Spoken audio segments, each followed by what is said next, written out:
Hey there, tonight we're uncovering the brutal rituals of the ancient Mesopotamians, where the truth is, even their gods demanded offerings that would make a modern observer shiver. If these stories help you unwind, I'd love a quick like or subscribe, but only if they're genuinely working for you. I'm curious where in the world you're listening from, so drop your location and local time in the comments. It's amazing seeing our little community span the globe through these historical tales. Now find your comfort zone, perhaps turn on a fan for that gentle background hum, and let's venture into tonight's story together.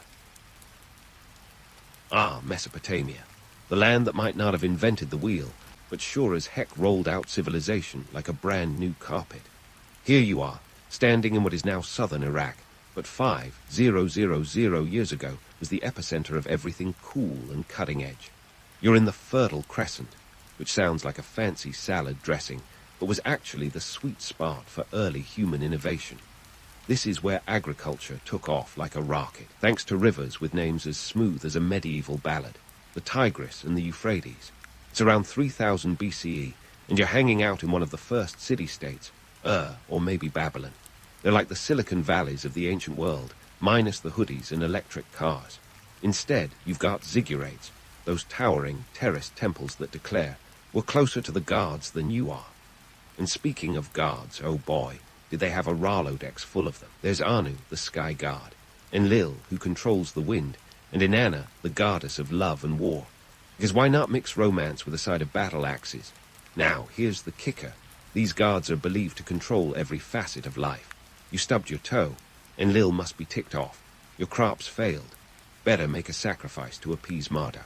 This divine micromanagement justified some rituals that would make even the most hardcore horror movie fans squirm. But before we dive into the nitty-gritty of those customs, let's talk about why you're even here, tending sheep, brewing beer, or carving cuneiform tablets. Economically speaking, Mesopotamia is the place to be. The economy is a bustling beast, fed by the trade of barley, wool, and the occasional luxury item like lapis lazuli. Barter is king, so you might be swapping 3 goats for a sack of grain or a shiny new clay tablet. Farmers, merchants, and scribes all play their part in this economic symphony. But remember, this prosperity doesn't come for free. Behind every successful trade deal is a society that takes its religious obligations very seriously. You see, the Mesopotamians believed that if they didn't keep the gods happy, the whole cosmic order could go kaput. This wasn't just about keeping the rain coming and the rivers flowing. It was about maintaining mad, not the Egyptian concept of cosmic order, but a similar idea that everything in the universe has its place and should stay there. So, when the priests say it's time for a ritual, you don't argue. You nod, smile, and maybe sharpen the sacrificial knife. The rituals themselves, they ranged from the mildly unsettling to the downright gruesome. Take the Akiru festival, for example. This was a New Year's bash with a little extra spice. It involved a ritual humiliation of the king, a sort of cosmic reset button to ensure the gods would favor the land for another year. Imagine that. Your ruler gets slapped around a bit, everyone claps, and then it's back to business as usual. It's like the ancient version of a corporate team-building exercise, but with more divine implications. Now, let's address the elephant in the room, or perhaps the ox on the altar, human sacrifice. It happened, but not as often as Hollywood would have you believe. It wasn't an everyday affair, like picking up a latte. But when it did occur, it was all about appeasing those almighty gods. And while we modern folks might cringe back then, it made perfect sense. The gods needed to know you were serious about your devotion, and nothing says, I'm committed, like the ultimate sacrifice. But let's not paint the Mesopotamians as mere bloodthirsty fanatics. They were also astronomers, mathematicians, and writers. They invented the concept of zero, penned down the epic of Gilgamesh, and mapped the stars long before we had telescopes. It's like they were trying to balance their cosmic checkbook, a little brutality here, a dash of brilliance there. So, as you navigate the bustling streets of Ur or Babylon, remember that these city-states were the blueprint for future civilizations. Yet they thrived on practices that seem, to us, slightly unhinged. In a world where gods pulled the puppet strings, every ritual had its place. Whether it's a festival, a sacrifice, or just a prayer for rain, these customs were the ancient version of insurance policies. And as you watch the priest raise his arms to the sky, You might just wonder if the guards are as enthralled by the spectacle as you are. And speaking of spectacles, let's dive into the Mesopotamian equivalent of a royal wedding, with an extra sprinkle of divine drama, the sacred marriage ritual. Now, before you conjure images of a lavish ceremony with a cake taller than a ziggurat, let's set the scene. This ancient ritual wasn't just a celebration. It was a cosmic performance where the king himself played the part of husband to the goddess Inanna. Think of it as the ultimate role-playing game, but instead of dice, you're rolling with destiny. Inanna, the goddess of love, war, and unbridled passion, was a deity you didn't want to mess with. She had a reputation for being as fierce as she was charming. Imagine a blend of Aphrodite and Athena, but with a Mesopotamian twist. Her divine consort, none other than the king, who had the dubious honor of stepping into this celestial soap opera. But why go through this elaborate charade? Political power, baby. This ritual wasn't just about divine romance. It was a shrewd move to legitimize the king's reign. By symbolically marrying a goddess, the king reinforced his divine right to rule, like stamping his authority with the universe's seal of approval. Picture this: a grand ceremony in a temple, perhaps the Inner Temple in Uruk, adorned with offerings and incense that would make even the gods swoon. The king and a high priestess, acting as Inanna's earthly representative, would perform this sacred union. And while we might imagine rose petals and soft music, the reality was probably more awkward than romantic. Let's face it, divine dating comes with its own set of challenges, not least of which is pretending your partner is a celestial being. Talk about pressure. The political motivations here are as clear as a Babylonian star map. In a society where the gods were believed to micromanage every detail of human life, linking the king to the divine was like holding a permanent backstage pass to the cosmic theater. It solidified his status, ensuring that any rebellion or dissent seemed not only treasonous, but sacrilegious. If you thought modern politics was a Game of Thrones, this was the original, with the stakes set somewhere between the heavens and the earth. But let's not get too carried away with romanticizing this ritual. While the idea of a sacred marriage might sound like a tale spun by ancient bards, the reality was likely more pragmatic. This wasn't just about divine love. It was about power dynamics, societal control, and keeping that cosmic order from spiraling into chaos.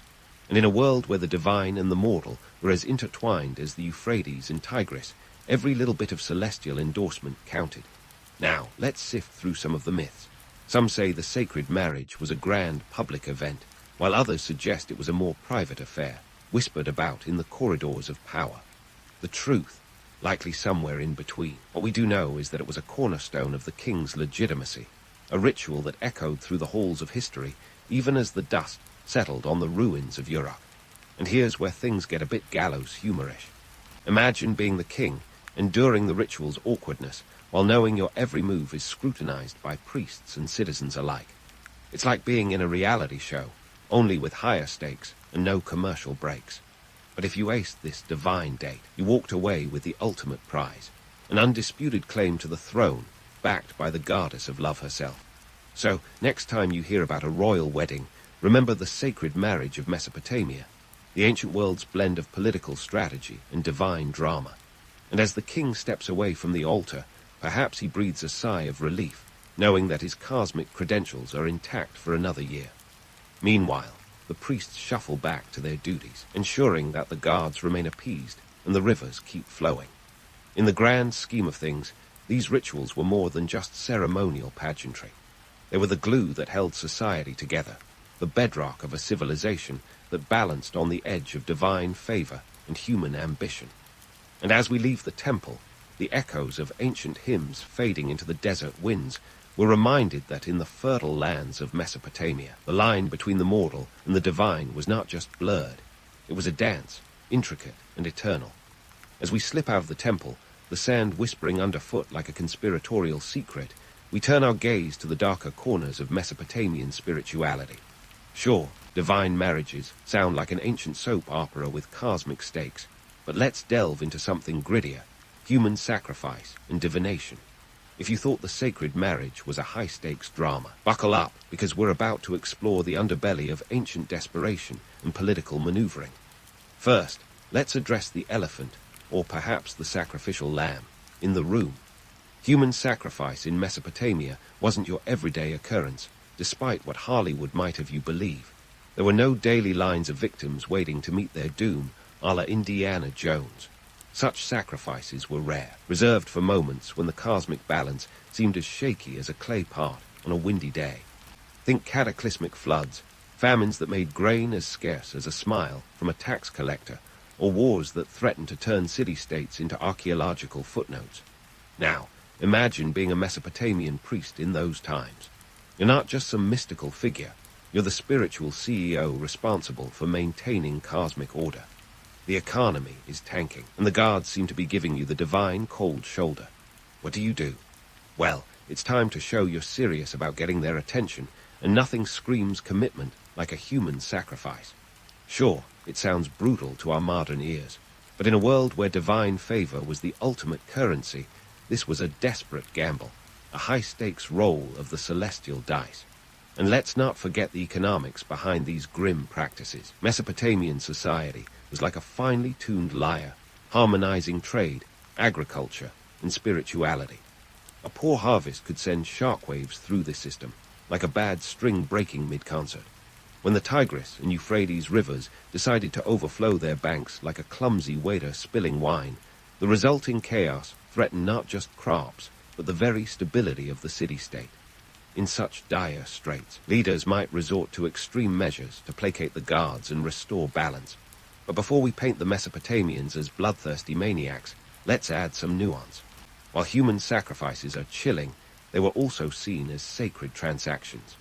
The chosen individual wasn't just a victim, but a revered offering, often treated with the respect due to someone about to take a one-way trip to the divine realm.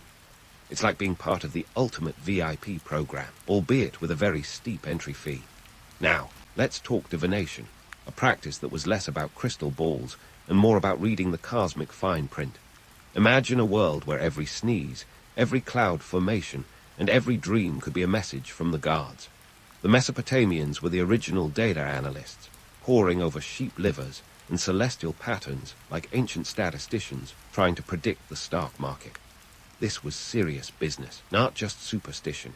Kings and rulers would make decisions based on these readings, which could sway everything from warfare to marriage alliances. Divination wasn't just about reading the stars. It was about interpreting the whims of the gods, who were as fickle as a cat at a buffet. The diviners, or Baru priests, were the intermediaries with a heartline to the divine. They had to be as skilled at interpreting omens as they were at navigating the complex socio-political landscape. If the gods sent a bad omen, it wasn't just a cosmic shrug. It was a call to action, often leading to rituals designed to avert disaster. Let's debunk a popular myth, the idea that these practices were purely mystical mumbo-jumbo. In reality, they were entangled with the very fabric of Mesopotamian society. Divination was a tool for political and economic decision-making, a way to legitimize actions and policies with divine approval. Think of it as ancient PR, with the gods as the ultimate endorsers. But why did these extreme measures hold such sway? It boils down to the precariousness of Mesopotamian life. The fertile land was a double-edged sword, capable of sustaining prosperity, but equally adept at unleashing nature's fury. In a world where the boundary between survival and disaster was as thin as a cuneiform tablet, every decision carried weight. And as we wrap up this chapter of Mesopotamian history, let's reflect on the human element. Behind every ritual, every sacrifice, and every divination was a society grappling with forces beyond its control. It was a dance between human agency and divine will, a testament to the resilience of a civilization that faced uncertainty with a mix of ingenuity and reverence. So, next time you hear about ancient sacrifices or divination, remember, these weren't just barbaric practices of a bygone era. They were the survival strategies of a people trying to navigate a world where the gods held sway over every aspect of life. And as the sun sets over the ziggurates and the rivers flow on, the echoes of these ancient customs remind us of the lengths humanity will go to seek order in chaos. As the sun sets over the ziggurates and the rivers flow on, the echoes of these ancient customs remind us of the lengths humanity will go to seek order in chaos. But speaking of echoes, let's talk about the final curtain call, death rituals and the afterlife in Mesopotamia. If you thought their life was a heady mix of divine drama and human hustle, wait until you hear about their departure plans. Spoiler alert, it's not all golden caskets and pyramid schemes. In Mesopotamia, the afterlife wasn't just a nebulous concept. It was a whole other realm meticulously imagined, and frankly, a tad grim. Imagine a vast, dusty underworld where the dead roamed, not in blissful repose, but in a kind of eternal, bureaucratic waiting room. The Mesopotamians called it the land of no return. Sounds about as inviting as a dentist's waiting room with no Wi-Fi. Here, the souls hung out in a shadowy existence, subsisting on dust and scraps. Not exactly the all-inclusive resort package you might hope for in the afterlife, but let's not get too morbid just yet. While the commoners might have been resigned to such dreary digs, the elite had different plans. If you were someone important, you didn't just shuffle off to the afterlife unceremoniously. Oh no, your departure was nothing short of a production worthy of an Oscar nod.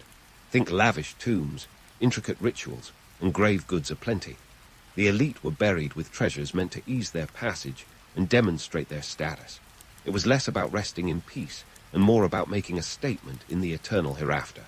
Take the royal cemetery at Ur, where archaeologists discovered tombs that could give any modern art collector a run for their money. Queen Puabi's lavish burial, for instance, featured a staggering array of gold, lapis lazuli, and carnelian. And let's not forget the entourage. Servants, soldiers, and even musicians were buried alongside to serve in the afterlife. It's like an ancient VIP suite, but with the creepy twist of real people being part of the package deal. Talk about commitment to the boss. But what did all this opulence cost? Well, dying in style wasn't cheap. A royal burial could consume resources equivalent to several years' worth of barley or livestock.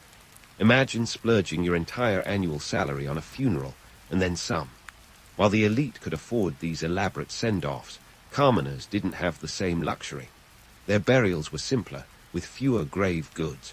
A mat, a few parts, maybe a cherished item or two, and you were good to go. This stark contrast in burial practices reflects not just wealth disparities, but also societal pressures.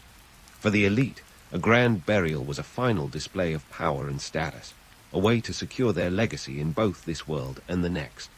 For commoners, the focus was on the essentials, shaped by economic realities rather than celestial aspirations. It was the ultimate form of keeping up with the Joneses, or in this case, the Sumerians. But why this obsession with burial bling and the afterlife? It boils down to the Mesopotamian worldview, which intertwined life, death, and divine favor in a cosmic dance. The belief was that how you left this world could influence your standing in the next. A well-equipped tomb might curry favor with the gods, ensuring a smoother transition to the underworld. It was like ancient networking. Bring enough gifts, and you just might get a better seat at the table of the afterlife. However, let's debunk a popular myth, the idea that all Mesopotamians were obsessed with death.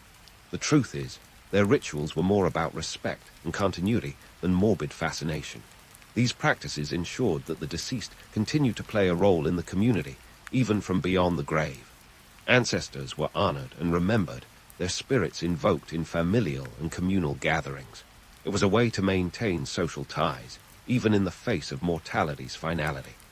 Yet, there's a certain romantic appeal to these death rituals, a fascination with the idea of an afterlife filled with treasures and eternal service.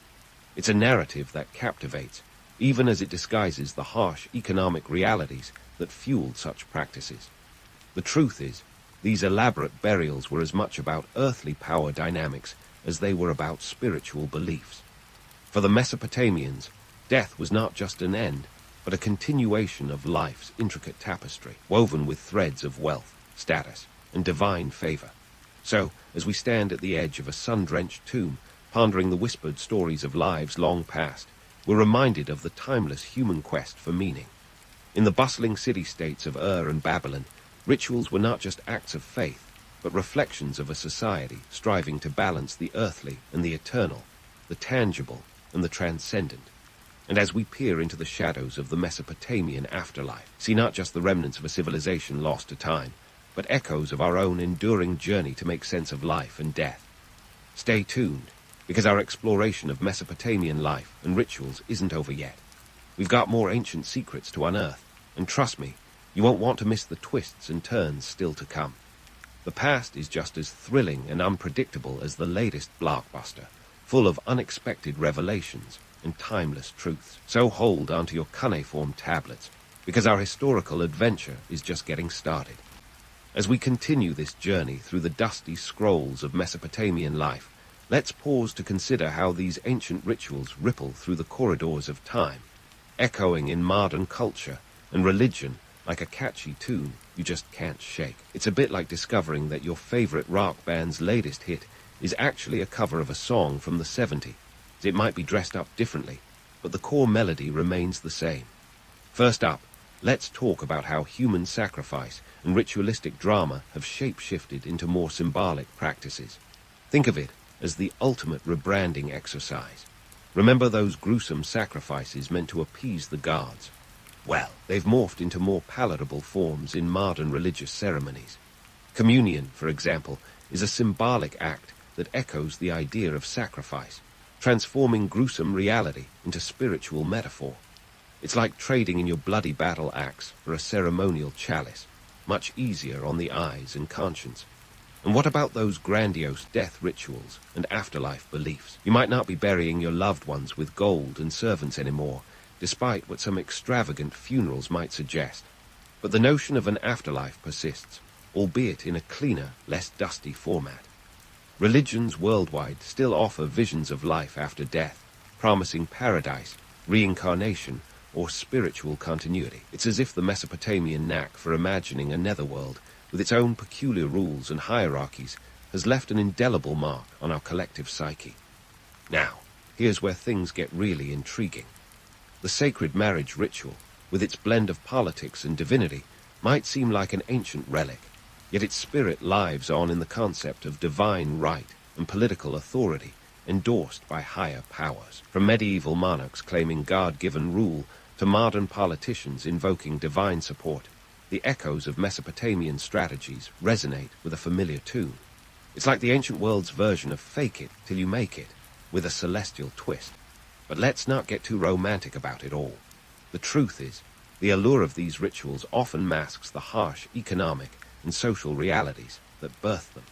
The Mesopotamians weren't just wide-eyed dreamers. They were pragmatic folks navigating a world where nature's whims could topple empires. Their rituals were survival strategies as much as spiritual endeavors, crafted to placate gods as unpredictable as the rivers they revered. These ceremonies, steeped in the mystique of the divine, were also about maintaining social order and political power in a fragile world. And speaking of myths, let's tackle the romanticized view of these ancient practices head-on. It's easy to get swept up in the drama of kings marrying goddesses or priests gazing into sheep livers for divine guidance. But beneath the surface glamour lies a hard truth. These rituals were as much about earthly concerns as heavenly ones. When you strip away the mysticism, you find a society grappling with the same issues that challenge us today: power, survival, and the quest for meaning in a chaotic universe. Consider the Akiru festival, that ancient New Year's bash where kings got a public dressing down. It's tempting to see this as a quaint tradition, but in reality, it was a calculated move to renew the social contract, reminding both ruler and ruled of their place in the cosmic pecking order. It's a bit like a modern CEO taking a pie to the face at a corporate retreat. Humiliating, sure, but ultimately reinforcing their leadership in a strangely reassuring way. So, what's the takeaway from this whirlwind tour of Mesopotamian rituals? It's a reminder that history is a complex tapestry, woven with threads of legend and reality. These ancient customs, with their blend of the sacred and the pragmatic, offer a mirror to our own society, reflecting our timeless struggle to find order amid chaos and meaning in the mundane. As we wrap up this adventure, let's appreciate the lasting legacy of the Mesopotamians. Their rituals, though steeped in blood and mystery, were born from a need to understand and control a world that often seemed capricious and cruel. In their search for cosmic order, they crafted narratives that still resonate today, shaping our stories, our religions, and our understanding of what it means to be human. So, as you lay down your metaphorical tablet and let these tales of ancient intrigue lull you into reflection, remember, the past isn't just a distant land of strange customs and forgotten gods. It's a living, breathing tapestry that continues to inform our present and inspire our future. Whether it's the grandiosity of a sacred marriage or the stark reality of a sacrificial altar, these echoes from Mesopotamia remind us that the dance between the divine and the human is as eternal as the rivers that once nurtured the cradle of civilization.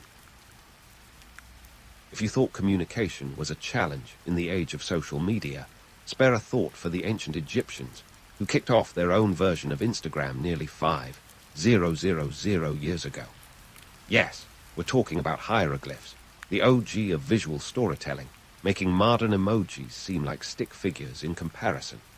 Around 3,300 BCE, while the rest of the world was still figuring out the wheel, Egyptians were busy inventing a language that was part art, part script, and entirely mesmerizing.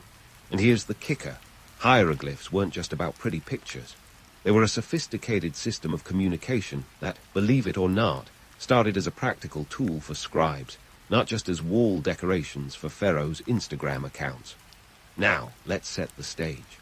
Picture the Nile River Valley, where fertile lands were the perfect backdrop for a civilization on the rise. The Egyptians, ever practical, knew they needed a way to record everything from royal decrees to grain inventories.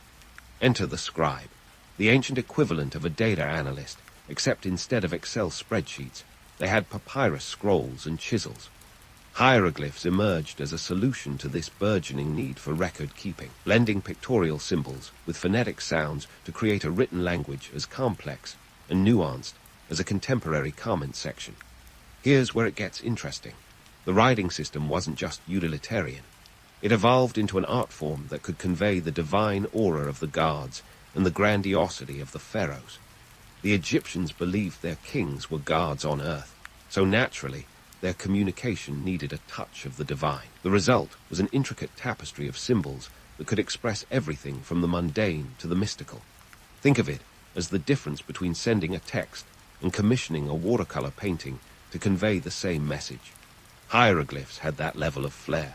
But before we get too carried away romanticizing these ancient texts, let's pull back the curtain on the harsh realities. Creating hieroglyphs was no easy task. Imagine a world where there are no shortcuts, no copy-paste functions. Every symbol had to be meticulously carved or painted, requiring precision and a steady hand. This wasn't just art for art's sake. It was a labor-intensive process, often reserved for the elite. Not everyone in Egypt was literate, and the ability to read and write hieroglyphs was a skill that set scribes apart as an intellectual elite. In a society where most people were more concerned with harvesting crops than reading, literacy was a status symbol. The romantic notion of hieroglyphs as a universal language of beauty has its appeal, but the reality was far more bureaucratic. The Egyptians used hieroglyphs to document everything from religious texts to tax records, ensuring that the wheels of their society kept turning. And while we might think of hieroglyphs as primarily decorative, their primary function was as a tool for administration, commerce, and ritual. They were the paperwork of ancient Egypt, albeit far more visually striking than any tax form you'll encounter today. Now, let's demystify one of the biggest myths about hieroglyphs, the idea that they were an impenetrable code.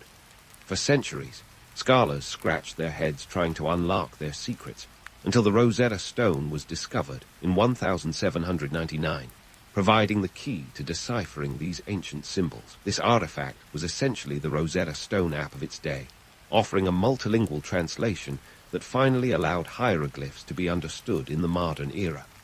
Until then, the symbols were as enigmatic as a teenager's text full of acronyms.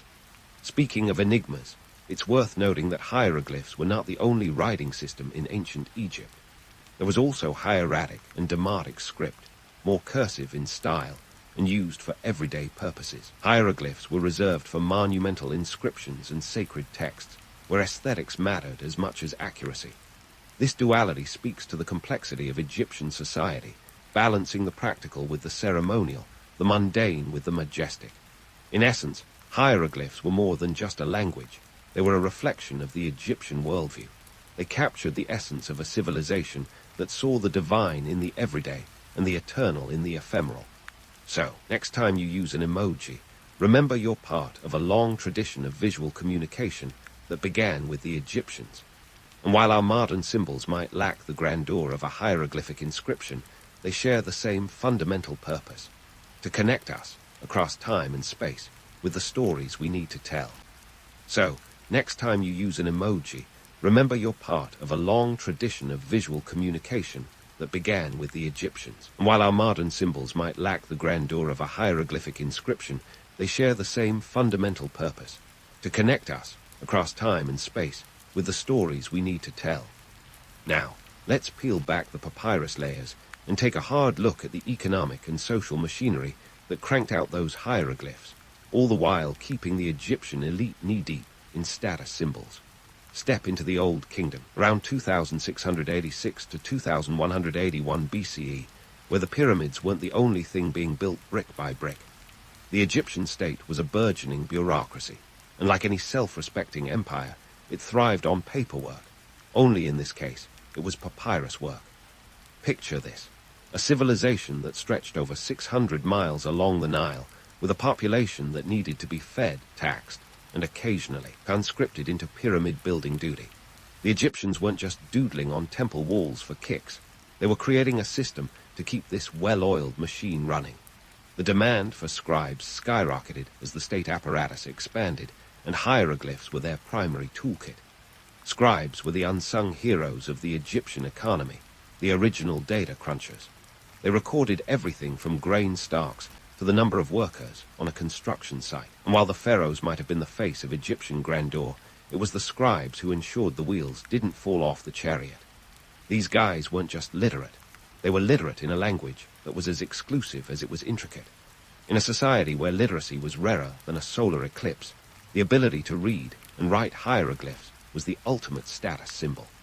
Fast forward to the Middle Kingdom, roughly 2050 to 1710 BCE, and the plot thickens. The pharaohs of this era, ever the shrewd politicians, realized that a centralized state required more than just big statues and grand tombs. It needed efficiency. Enter a more refined hieroglyphic script and an increase in administrative texts. The Middle Kingdom scribes were not just chronicling the past, they were actively shaping the present, and their hieroglyphs reflected this shift. The hieroglyphs became more standardized, a bit like the autocorrect of ancient Egypt, ensuring that everyone was on the same page, literally. And here's where it gets interesting. As the bureaucracy became more complex, so did the hieroglyphs. They evolved to express subtleties and nuances necessary for contracts, legal documents, and even literature. It's like upgrading from a flip phone to the latest smartphone, vital for those who could afford it, and a mark of prestige for those who wielded it. But let's not pretend this was some egalitarian paradise. The hierarchy in ancient Egypt was as rigid as the pyramids themselves. The ability to read and write was a privilege reserved for the upper echelons, the same folks who could afford to have their names and deeds immortalized in stone.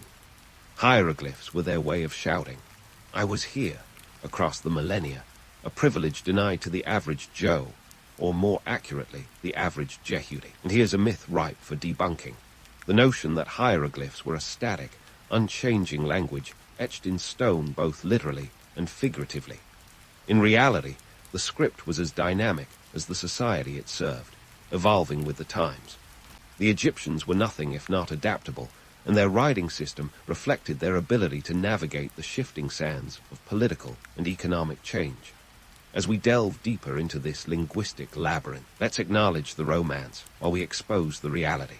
Hieroglyphs may have been the language of the gods, but they were also the language of tax collectors and census takers. Sure, they adorned the walls of temples and tombs, whispering tales of divine kingship and cosmic order. But they also told of grain quotas, military conscriptions, and the mundane minutiae of daily life. It was a duality that mirrored the Egyptian worldview, where the sacred and the secular were two sides of the same scarab amulet. In the end, hieroglyphs were more than just pretty pictures. They were the backbone of a civilization that understood the power of the written word. They spoke to the Egyptians' desire to communicate across time, to leave a legacy that would outlast even the grandest of monuments. And while they might have started as a tool for the ruling elite, they became a testament to the ingenuity and creativity of an entire culture. As we continue to unravel the threads of this ancient script, let's keep our eyes peeled for the economic and social forces that continue to shape our understanding of hieroglyphs. There's more to uncover in the sands of time, and who knows what secrets these symbols still hold. Tune in next time as we dive deeper into the world of hieroglyphs and the stories they tell. As we continue to peel back the layers of hieroglyphic history, let's tackle one of the most alluring myths head-on: the idea that these symbols were imbued with mystical powers. Ah, the allure of magic. Who doesn't love a good tale of ancient spells and divine scripts? For centuries, hieroglyphs were thought to be more than just letters or words. People believed they held arcane secrets, capable of influencing both the natural and supernatural worlds. But before you start imagining Egyptian scribes as Hogwarts graduates, let's get a grip on reality. The mystique of hieroglyphs as magical symbols is partly due to the Egyptians' own PR genius. They were masters at blending the mundane with the mystical. Consider the elaborate ceremonies and rituals inscribed on temple walls, where hieroglyphs played a starring role. These inscriptions were more than religious texts. They were performances etched in stone, designed to convey divine power and authority. The Egyptians believed that words had an intrinsic power, and writing them down could make things happen. This wasn't just a mystical notion, but a practical belief tied to their religious worldview. Imagine writing a shopping list and expecting your groceries to magically appear, if only. This belief in the power of the written word was deeply ingrained in Egyptian culture. The Book of the Dead, a collection of spells and incantations, was often buried with the deceased to guide them through the afterlife. The Egyptians weren't just hoping their loved ones would have a smooth journey, they were ensuring it, one hieroglyph at a time. But let's be clear, this wasn't magic as we think of it, with wands and wizardry. It was more akin to an ancient insurance policy, a way to ensure the guards were on your side when you really needed them. Now, let's fast forward a bit to when the Greeks and Romans came onto the scene. They were fascinated by Egyptian culture, seeing it as ancient and mysterious, which to them essentially meant must be magic. The Greeks, in particular, were smitten with the notion that hieroglyphs were not just a writing system, but a form of sacred art that only the Egyptian priests could understand, a kind of divine coding language. This idea was partly due to the Greeks' love affair with symbols and their belief in the hidden meanings of things. They saw hieroglyphs as an enigmatic code, a romantic notion that fueled speculation for centuries. The Romans, not to be outdone, jumped on the bandwagon. They were all about power and prestige, and what better way to convey that than by appropriating some of the mystique of Egyptian hieroglyphs.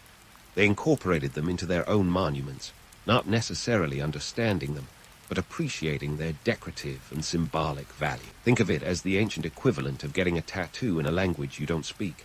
It looks cool, and that's what matters. However, this outsider fascination with hieroglyphs as magical symbols wasn't just based on ignorance. It was also about control.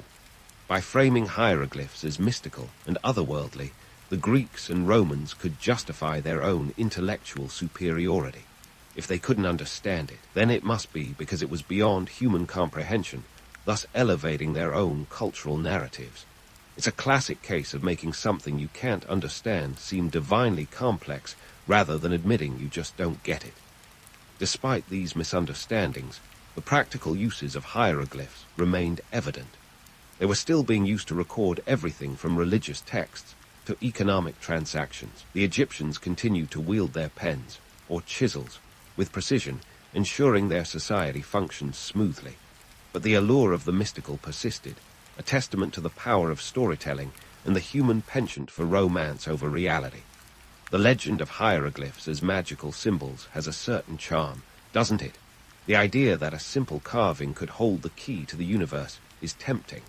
But the reality was far more grounded. Hieroglyphs were a tool, one that required immense skill and dedication to master. They were instruments of power, both political and spiritual, and their true magic lay in their ability to connect people across time, space, and the realm of the gods. As we unravel the threads of this ancient script, it's important to see both the legend and the harsh reality. Hieroglyphs may have been surrounded by an aura of mysticism, but their true power lay in their practicality and the culture that created them. They were a reflection of a civilization that saw the divine in the everyday, the eternal in the ephemeral. So next time you come across an Egyptian symbol, remember, it's not just an ancient doodle. It's a glimpse into a world where words and power were inseparable, where the pen was mightier than the sword, and sometimes just as mystical. As we continue our journey through the sands of time, keep in mind the Greeks and Romans who, despite their misunderstandings, helped preserve Egyptian culture in their own way. Their fascination, though misguided, ensured that the hieroglyphs and the civilization they represented remained a topic of intrigue. But there's more to explore in the world of Egyptian hieroglyphs, from their evolution to their eventual decline. So stay tuned as we delve deeper, unearthing the stories these symbols continue to tell. And as we step further into this historical rabbit hole, it's time to wave a gentle goodbye to hieroglyphs as we explore how they took a backseat to the slick new kid on the Nile block, the Demotic script. Think of Demotic as the VHS of ancient Egypt, an easier, more convenient format that outpaced the clunky, albeit charming, Betamax of hieroglyphs. But why did this shift happen? Well, buckle up, because we're diving into the socio-political drama that saw hieroglyphs become the ancient version of your grandpa's dusty vinyl records. Let's rewind to around the 7th century BCE. Egypt was no longer the isolated powerhouse it once was. It had become a cultural melting pot, a bustling hub where Greek, Persian, and later Roman influences mingled like tourists in a Cairo bazaar. These outside cultures brought their own scripts, languages, and ideas. The Greeks, for instance, had a particular penchant for efficiency and simplicity, traits that the Demotic script embodied. Demotic was the shorthand of its day, a cursive script that allowed scribes to keep up with the bustling pace of trade and administration. Imagine trying to write an email with calligraphy. Impressive, but not practical when you're dealing with a growing economy and a diverse population. Like swapping out your old Nokia for a smartphone, Egyptians began to embrace Demotic for its utility. It was faster to write, easier to learn, and crucially, it could be read by a broader audience. The marketplace was booming, and Egyptians needed a writing system that could keep pace with their expanding trade networks. While hieroglyphs were perfect for inscribing eternal truths on temple walls, they were less suited to the day-to-day business of contracts, receipts, and love letters. Demotic, with its streamlined efficiency, fit the bill perfectly. Now, it's not like hieroglyphs vanished overnight.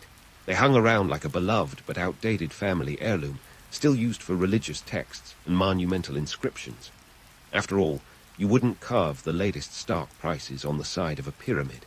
But as the centuries rolled by, their use became more symbolic than practical. By the time Cleopatra was dealing with Roman emperors and dramatic love affairs, Demotic had become the script of choice for most Egyptians. Hieroglyphs were reserved for the sacred and ceremonial, a nod to the ancient traditions that shaped Egyptian identity. But the decline of hieroglyphs wasn't just about practicality. It also reflected broader shifts in Egyptian society. As foreign powers like the Greeks and Romans took control, the cultural landscape of Egypt transformed. The Ptolemies, Greek rulers of Egypt, were particularly instrumental in promoting Greek language and culture, which led to a decline in the traditional Egyptian ways of life. This shift signaled a broader trend of globalization, where cultural exchange wasn't just a footnote, it was the main event. Hieroglyphs, with their deep connections to Egyptian religion and kingship, found themselves pushed to the periphery in a world that was changing faster than a river's course after a flood. This isn't to say that hieroglyphs were entirely abandoned. Like vinyl records making a hipster comeback, they retained their allure and mystique, especially in the realms of religion and magic. But in the world of commerce, law, and daily life, Demotic was king. It's a classic case of form following function, where the demands of the time dictated the tools people used. The rise of Demotic also highlights the adaptability of Egyptian culture. Despite the romantic notion of pharaohs and pyramids frozen in time, Egypt was a dynamic society that evolved with the times. It absorbed and adapted foreign influences, incorporating them into its own rich tapestry of history and identity. This ability to change while maintaining a sense of continuity is at the heart of why Egypt remained a formidable cultural force even as political power shifted. However, as the Roman Empire tightened its grip, Latin began to seep into the Egyptian script landscape, further pushing hieroglyphs into obsolescence. Roman colonizers saw Egypt as a land to be exploited rather than understood, and their focus was on governance and control rather than cultural preservation. The Romans had little use for hieroglyphs, which they viewed as arcane relics of a bygone era. For them, the practicality of Latin and Greek suited their administrative needs far better. The decline of hieroglyphs mirrors the end of an era, where the golden age of pharaohs gave way to foreign rule and new cultures. Much like how the trusty VHS was usurped by DVDs, then streaming services, hieroglyphs were sidelined by the relentless march of time and innovation. They became symbols of a storied past, revered yet no longer central to the everyday life of Egyptians. This transition wasn't just about writing systems, but spoke to the broader changes in Egyptian society. As Egypt became more cosmopolitan, its identity evolved, shaped by the tides of history. The story of hieroglyphs is one of resilience and adaptation, a testament to a civilization that, even in decline, found ways to remain relevant and influential. In this tale of shifting sands, hieroglyphs remind us of the beauty and complexity of human expression. Even as they fell out of favor, they left a legacy that continues to captivate us, a language that speaks of gods, kings, and the eternal quest to communicate across time. And while they may no longer be the lingua franca of Egypt, their echoes remain, a reminder of a time when words were as much art as they were information. As we move forward in our exploration, we'll see how these ancient symbols continue to influence modern perceptions of Egypt, both the myths we cherish and the realities we uncover. Stay tuned as we navigate the fascinating interplay between ancient scripts and the cultures that wielded them, revealing the stories they still have to tell. Just when you thought hieroglyphs had been tucked away like Grandma's old photo albums, collecting dust in the attic of history, along comes the Napoleonic era to give them a dramatic encore. Cue the Rosetta Stone, the real MVP of ancient script decryption. Discovered in 1799 by a French soldier during Napoleon's Egyptian campaign, this seemingly unassuming slab of granodiorite was the ancient world's version of a multilingual Rosetta Stone app. With inscriptions in Greek, Demotic, and hieroglyphs, it was like finding a lost password that unlocked the mysteries of a long-forgotten digital account. Here's the scoop. The Rosetta Stone was carved in 196 BCE during the reign of Ptolemy V. It was essentially a decree, probably as riveting as your local government's latest tax code update, but its real value was its trilingual text. The Greek script was the key, as it was still understood in the 19th century. Picture the scene. Linguists across Europe practically salivating over the prospect of deciphering hieroglyphs, a script that had been the linguistic equivalent of a black hole for centuries. Enter Jean-Francois Champollion, a French scholar with a penchant for cracking codes. In 1822, after years of staring at squiggly lines and symbols that would drive most to insanity, Champollion shouted Eureka, or the French equivalent, and laid the foundation for modern Egyptology by deciphering the hieroglyphs on the Rosetta Stone. He realized that these symbols weren't just decorative art. They represented sounds and concepts, a sophisticated mix of phonetics and ideograms. It was a breakthrough that made him the rock star of his time, if rock stars were obsessed with ancient scripts instead of electric guitars. Champollion's work was nothing short of revolutionary. It was as if someone had handed historians the ultimate cheat sheet, allowing them to finally read the secrets inscribed on tombs, temples, and monuments. This newfound understanding was like unlocking a treasure trove of historical insight, revealing not only the stories of gods and kings, but also the economic and social intricacies of ancient Egypt. Suddenly, those mysterious symbols were more than just pretty pictures. They were a window into a civilization that had long fascinated the world. The discovery fueled a global obsession with all things Egyptian. The 19th century saw a surge in Egyptomania, with everything from architecture to fashion borrowing Egyptian motifs. Obelisks popped up in city squares, Cleopatra-inspired jewelry became the height of fashion, and sarcophagi-themed furniture graced the parlors of the elite. It was like an ancient Egyptian revival, with a touch of Victorian flair. But while the world went gaga over sphinxes and scarabs, the true significance of the Rosetta Stone was its ability to bridge the past with the present. The ability to read hieroglyphs meant that historians could piece together a more accurate picture of Egyptian society, dispelling myths and shedding light on the realities of daily life. It was less about curses and more about commerce, less about mystical rituals and more about the mechanics of a complex society. Fast forward to today, and the fascination with hieroglyphs continues. Modern technology has taken Champalian's work and turbocharged it. With tools like computer algorithms and digital imaging, researchers can analyze hieroglyphs with a precision that would make 19th century scholars weep with envy. These technologies have allowed historians to decode even the most obscure symbols, piecing together languages and dialects like a linguistic jigsaw puzzle. And let's not forget the role of the internet, which has democratized access to these ancient scripts. Now, anyone with an interest and a Wi-Fi connection can delve into the world of hieroglyphs, exploring online databases and virtual reconstructions of ancient sites. This digital renaissance has made the study of hieroglyphs more accessible than ever, allowing a new generation to engage with these ancient symbols. The legacy of hieroglyphs is a testament to the enduring power of human expression. They remind us that even in a world dominated by digital communication, the need to tell stories, record history, and connect with one another remains unchanged. They speak to our innate desire to understand the past, to learn from it, and to find meaning in the symbols we create. In the grand tapestry of history, hieroglyphs are more than just a footnote. They're a chapter that continues to be written. As we look to the future, we carry with us the lessons of the past, understanding that while the tools of communication may evolve, the essence of what it means to be human remains constant. So next time you send an emoji-laden text, take a moment to appreciate the art of visual communication that began over 5 millennia ago on the banks of the Nile. As we draw this exploration to a close, consider the dual legacy of hieroglyphs. They are both a reminder of the grandeur of ancient Egypt and a symbol of our relentless pursuit of knowledge.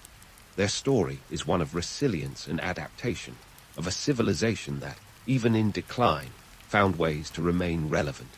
In hieroglyphs, we see the beauty and complexity of human expression, a language that spoke of gods, kings, and the eternal quest to communicate across time.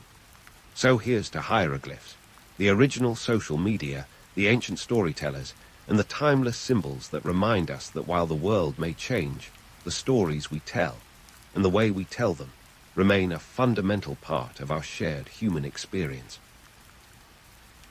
In the winding, dusty corridors of history, the Silk Road wasn't just some ancient Amazon prime delivering silk scarves and exotic spices with a 2-day guarantee.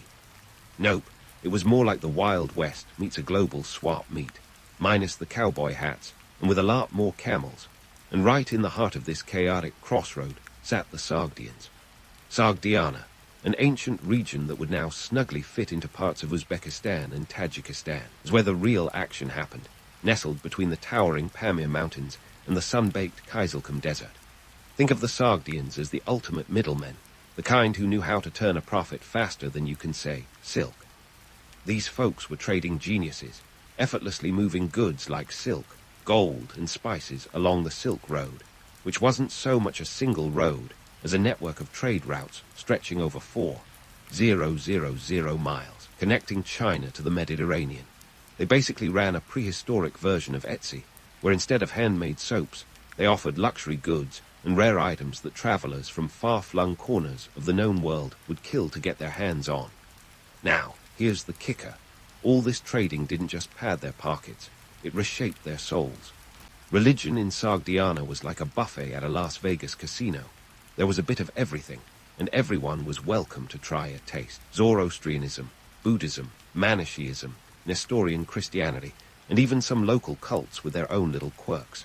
The Sogdians dabbled in it all. Why? Because when your economy depends on keeping a diverse clientele happy, you make sure everyone feels at home. The economic incentives were clear. A bit of religious flexibility could go a long way in making sure your caravan of treasures got across the desert without a hitch. And let's face it, when you're living smack dab in the middle of the world's most lucrative trade network, you don't want to be the guy turning business away because of a theological disagreement. Instead, the Sogdians perfected the art of religious adaptation, becoming spiritual chameleons who could blend into any belief system that came their way. Yet, before we all start waxing poetic about the Silk Road as a symbol of multicultural harmony, let's pump the brakes and debunk some myths. Contrary to popular belief, the Silk Road was not a peaceful, Cumbia-fueled path of enlightenment. It was more like a global flea market with a side of danger. Bandits, harsh climates, and political unrest were the norm, not the exception. Forget romanticized tales of serene camel caravans under starry skies. The reality was more like surviving a Mad Max-style adventure, where getting robbed or caught in a territorial skirmish was just another Tuesday. And while we're busy myth-busting, let's not forget that the Sogdians weren't just passive bystanders in all this. They were active players who knew how to navigate the chaos to their advantage. They didn't just adapt to these religious melting pots for fun. They did it because it was good for business. The more they embraced the spiritual diversity around them, the more they could ensure safe passage for their goods, secure new trading partners, and maintain their status as the Silk Road's most savvy entrepreneurs. In the end, the Sogdians were the ultimate pragmatists, weaving a rich tapestry of beliefs, not just because they could, but because they understood the value of a well-placed prayer as much as a well-placed trade route. Their story is a testament to the power of adaptability and the economic incentives that can shape an entire culture's religious landscape. And as for the Silk Road, despite its romantic veneer, it was a gritty, unpredictable place where survival of the shrewdest was the order of the day. The Sogdians, with their nimble minds and open hearts, were the masters of this game, navigating the trade winds of history with a sly smile and a deal always in the making.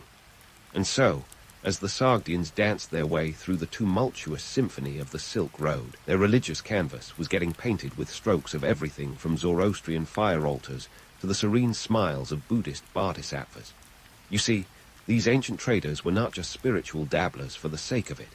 They were the original buffet enthusiasts, piling their plates high with different beliefs because, in the grand bazaar of history, variety wasn't just the spice of life. It was the very ticket to survival. Now, let's break down this religious jambalaya. At the heart of Sogdian belief was Zoroastrianism, the ancient Persian religion that was all about cosmic dualism and the eternal battle between good and evil. Think of it as the original blockbuster showdown, long before Marvel made it cool. The Sogdians were all in on this, adopting fire temples and rituals dedicated to Ahura Mazda, the supreme deity. Yet, they weren't monogamous in their worship. They invited Buddhism to the party, and boy, did it bring a whole new vibe. Buddhism, with its promise of enlightenment and karma points, appealed to the Sogdians' pragmatic side. After all, who wouldn't want a little spiritual insurance when you're threading the needle between fortune and folly on those treacherous trade routes? By the 4th century CE, Sogdian merchants were not only embracing Buddhist teachings, but also spreading them like silk threads across Central Asia. They played the role of cultural DJs, remixing Zoroastrian chants with Buddhist mantras, creating a spiritual soundtrack that could accompany any caravan journey. But wait, there's more. Local cults and traditions added their own flavors to this religious stew. Sogdian villages, scattered across oases and river valleys, had their own deities and rituals, often tied to agriculture and the whims of nature. Picture this: a Zoroastrian priest negotiating with a local shaman over the best way to ensure a good harvest, while a Buddhist monk offers meditative advice on patience and understanding. It was a spiritual marketplace, as dynamic as the physical one bustling with silk and spices. The political landscape of the region was just as eclectic as its religious one. The Sogdians were sandwiched between mighty empires like the Sasanian Persians to the west and the Tang dynasty of China to the east. These geopolitical powerhouses were like the heavyweight champions of their day, and Sogdiana was the ring in which they occasionally threw punches or offers of alliance. The Sogdians were adept at playing these juggernauts against each other, much like a savvy negotiator pitting two job offers against one another to get a better deal. Their strategic location made Sogdiana a melting pot of cultures and a prime target for conquest. Yet, instead of resisting these influences, the Sogdians embraced them. They knew that aligning with the right power at the right time could mean the difference between prosperity and obliteration. By adopting elements of their neighbors' religions and cultures, they turned potential threats into trading partners and allies. It was a high-stakes game of cultural diplomacy, where the rules were as fluid as the shifting sands of the desert. Through this lens, the Sogdian approach to religion wasn't just about spiritual curiosity. It was a calculated strategy for survival and success. By being religiously flexible, they could secure safe passage through territories controlled by various powers, whether it was a Buddhist kingdom or a Zoroastrian stronghold. And while the romantic notion of a peaceful Silk Road might be a bit of a fairy tale, the Sogdians' ability to navigate its perils with a well-timed prayer or a politically savvy conversion was very much the real deal. But let's not get too misty-eyed. This wasn't some utopian experiment in multicultural harmony.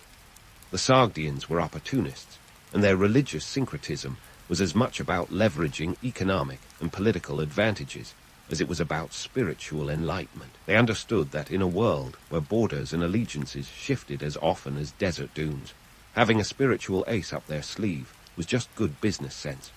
And so, as the Sogdian merchants journeyed from the bustling markets of Samarkand to the imperial courts of China, their religious identity was as diverse and adaptable as the goods they traded.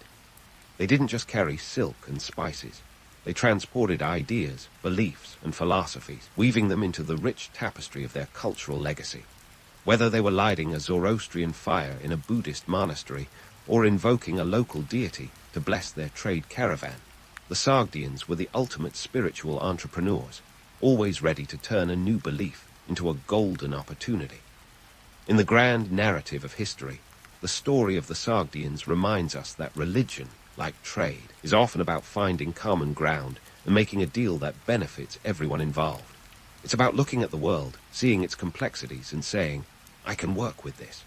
So, as we continue our journey through the Silk Road's winding paths and the Sogdians' intricate belief systems, remember, in the world of ancient trade and religion, flexibility wasn't just a virtue, it was a necessity, and the Sogdians were masters at playing the game. Now, let's zoom in on a couple of religious imports that hitched a ride along the Silk Road and found a cozy home in the spiritual buffet of Sogdiana, Manichaeism and Nestorian Christianity. Picture these belief systems as exotic spices tossed into an already simmering pot of religious stew. Each brought its own unique flavor to the Sogdian table, but not without a few twists and turns along the way. First up, Manichaeism, a religion that was as cosmopolitan as its founder, Mani, who was born in the 3rd century CE in what is now Iraq. Mani had a vision, and not the kind where you see yourself on a beach sipping pina coladas. His vision was a universal religion, blending elements from Zoroastrianism, Buddhism, and Christianity. Think of it as the theological equivalent of fusion cuisine. Mani's teachings spread like wildfire across the Persian Empire and beyond, making their way to the Sogdian heartland. But here's the catch. While Mani preached a dualistic world of light versus darkness, an eternal cosmic battle akin to an interstellar game of tug-of-war, the Sogdians had their own take. They adapted Manichaeism to fit their pragmatic worldview, emphasizing the parts that resonated with their existing beliefs. The Sogdians were less interested in Mani's grand cosmic narratives and more focused on practical benefits, like using religious gatherings to strengthen trade networks. After all, when your business model relies on connecting with as many people as possible, a shared belief system can be a powerful tool. Now, let's tackle a common misconception, that Manichaeism was the dominant religion in Sogdiana. Spoiler alert, it wasn't. While it certainly enjoyed a period of influence, it never quite unseated the heavyweight champion, Zoroastrianism. Manichaeism in Sogdiana was more like the hip new restaurant in town, popular for a time, but not the mainstay. Its decline was as much about external pressures, like persecution from neighboring powers, as it was about an internal shift back to more traditional beliefs. So let's put that myth to bed. Manichaeism was a significant player, but never the headliner. Next on the list, Nestorian Christianity. This branch of Christianity was named after Nestorius, a 5th century archbishop of Constantinople, whose teachings on the nature of Christ found a receptive audience in the East. Unlike the more centralized and hierarchical structure of Roman Christianity, Nestorianism was decentralized, making it a good fit for the Sogdians' flexible approach to religion. The The Sogdians welcomed Nestorian missionaries with open arms, or perhaps more accurately, with open market stalls. These missionaries weren't just peddling spiritual salvation. They were also savvy traders and skilled diplomats.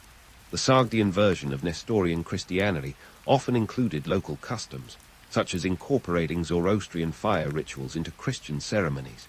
Talk about a divine mashup. And while we're at it, let's quash another myth, that Nestorian Christianity was a fleeting fad in Sogdiana.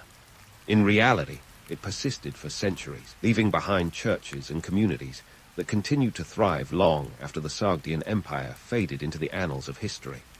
Beyond the religious syncretism, what's striking is how these spiritual imports played into the Sogdians' economic strategies. For the Sogdians, adopting elements of Manichaeism and Nestorian Christianity wasn't just about spiritual enlightenment, it was a shrewd business move. By aligning with these religions, they could forge alliances with distant communities, ensuring safe passage for their caravans and opening up new markets for their goods. In this way, religion and commerce were two sides of the same coin, each reinforcing the other in a symbiotic relationship that kept Sogdiana at the heart of the Silk Road. Now, let's peel back another layer of this historical onion. Why did these religions decline? The romantic narrative might suggest a dramatic fall from grace, but the reality is more nuanced. Political shifts, economic changes, and cultural assimilation all played a part. As the power dynamics of the region shifted, so too did the religious landscape, with old beliefs being subsumed by new ones. But here's the kicker. The Sogdians weren't passive victims of these changes. They adapted, as they always had, finding new ways to integrate and thrive in the ever-evolving tapestry of Central Asia. So there you have it, a tale of religious adaptation, economic savvy, and the enduring legacy of a people who knew how to make the most of their place in the world. As we continue our journey through the Sogdian saga, let's not lose sight of the bigger picture, how these ancient traders, with their eclectic beliefs and sharp business acumen, helped shape the course of history.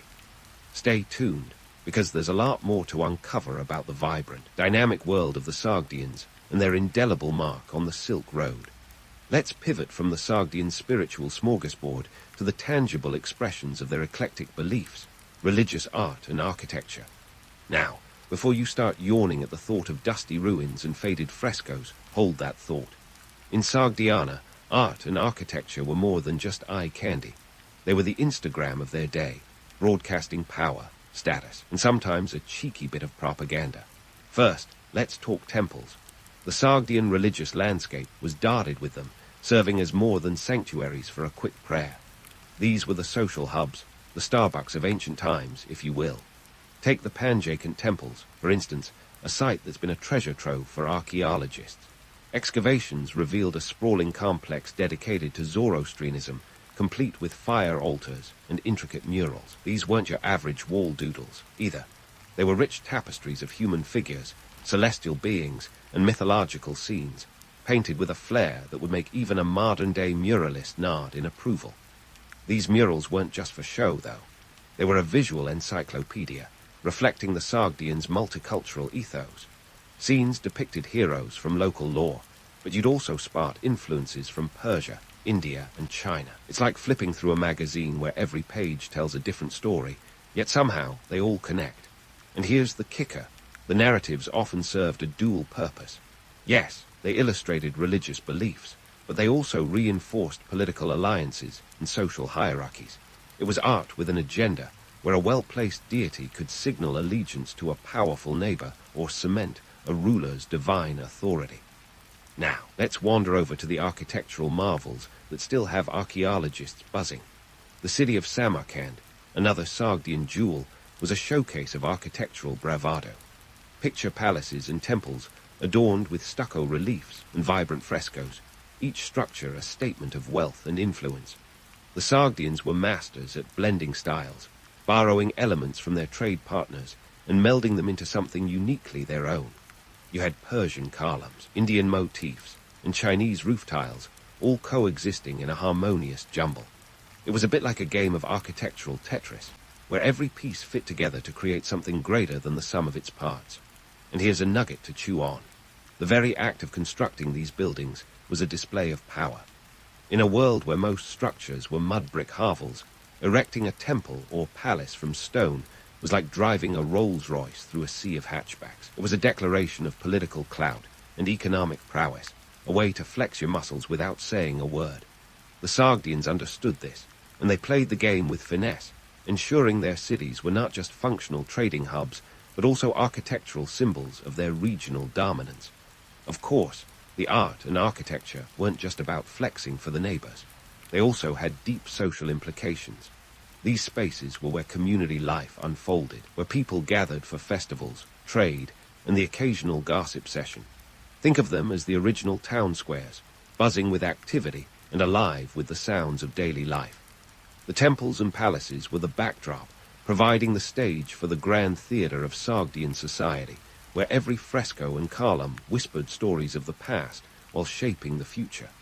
But let's smash a myth or two while we're here. The popular image of ancient art as purely decorative misses the mark entirely. In Sogdiana, it was a powerful communication tool, a way to broadcast messages across the cultural and linguistic barriers of the Silk Road. And let's be real, when you're trying to negotiate trade deals in a dozen different languages, a well-placed mural can speak volumes.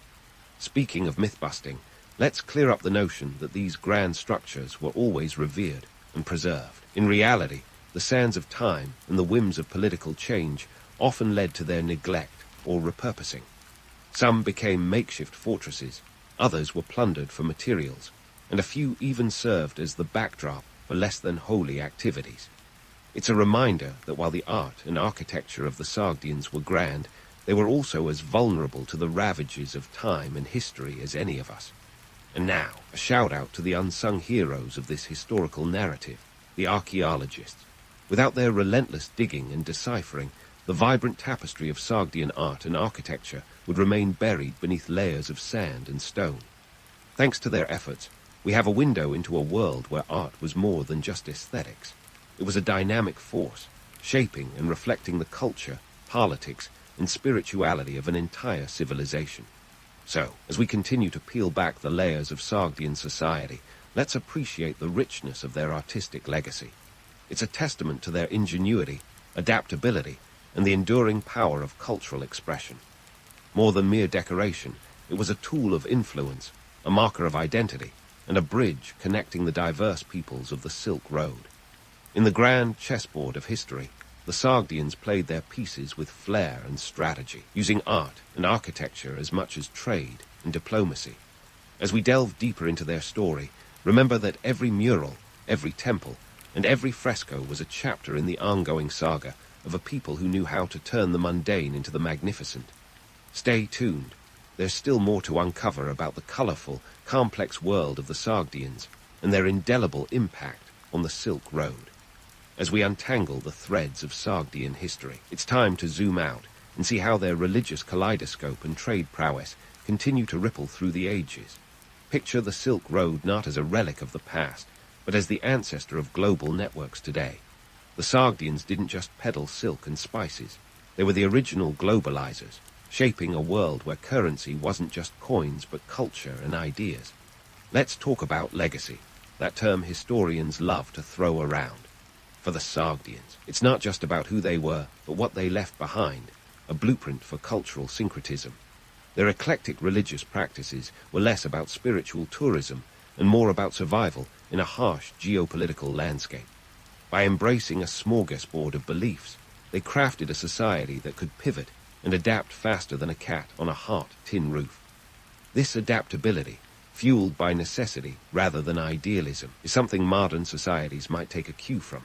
After all, in today's global village, where borders are digital and alliances shift like desert sands, a bit of Sogdian flexibility could go a long way. But let's not get too misty-eyed or start carving marble statues for the Sogdians just yet. The Silk Road was no peace train. It was a high-stakes chess game played with real lives and fortunes. The Sogdians were shrewd operators in this arena, not saints with a penchant for multicultural comebacks. They were practical, sometimes ruthlessly so, using religion as a tool to grease the wheels of trade and diplomacy. Their syncretic approach, while admirable, was also a survival strategy in a world where neutrality was a luxury few could afford. Fast forward to today, and you'll find echoes of Sogdian ingenuity in our global trade networks. We might not be bartering with silk or praying to fire altars, but the principles of cultural exchange and economic interdependence remain. The Sogdians were early adopters of a global mindset, understanding that prosperity lay not in isolation, but in connection. This resonates in our era of globalization, where understanding and adapting to diverse cultures is not just advantageous, but essential. The Sogdian legacy also lives on in the art and architecture that continue to inspire modern design. Their ability to blend styles from different cultures is reflected in today's architectural feats that borrow from a myriad of influences to create something new and exciting. So, the next time you marvel at a building that seems to defy cultural categorization, tip your hat to the Sogdians who mastered this art centuries ago. But let's dive into some hard facts.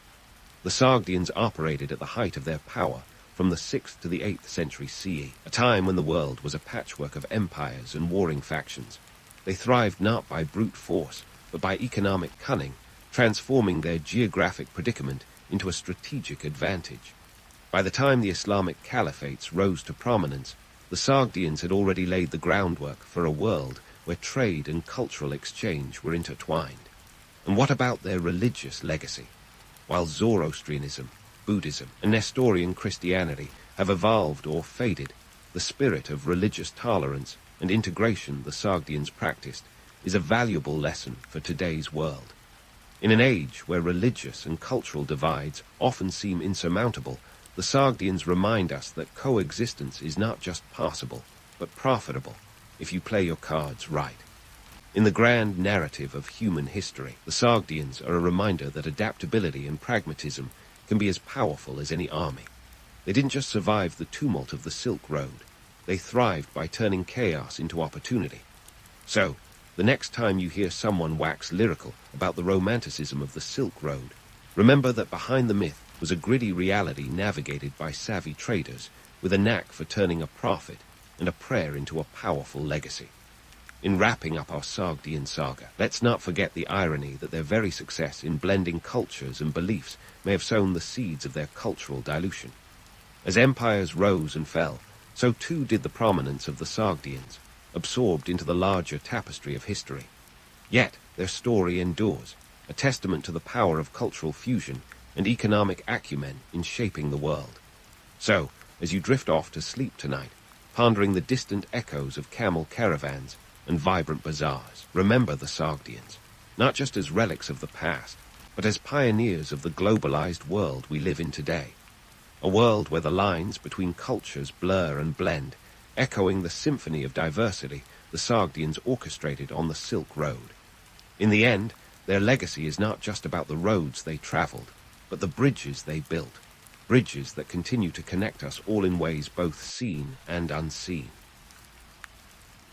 Athens in the 5th century BCE was the kind of place that didn't just dabble in drama, it practically invented it. Picture a city buzzing with philosophers, politicians, and yes, a fair share of gossiping citizens, all contributing to a cultural hub that was the envy of the ancient world. Think of it as the Hollywood of its time, minus the sunglasses and red carpets, but with plenty of togas and sandals. In the center of this bustling metropolis stood the theater of Dionysus, a colossal amphitheater that could seat an eye-popping 17,000 spectators. That's nearly the population of a small modern town crammed into one venue, all there to witness the latest tragic or comedic masterpiece. The theater itself was a marvel of ancient engineering.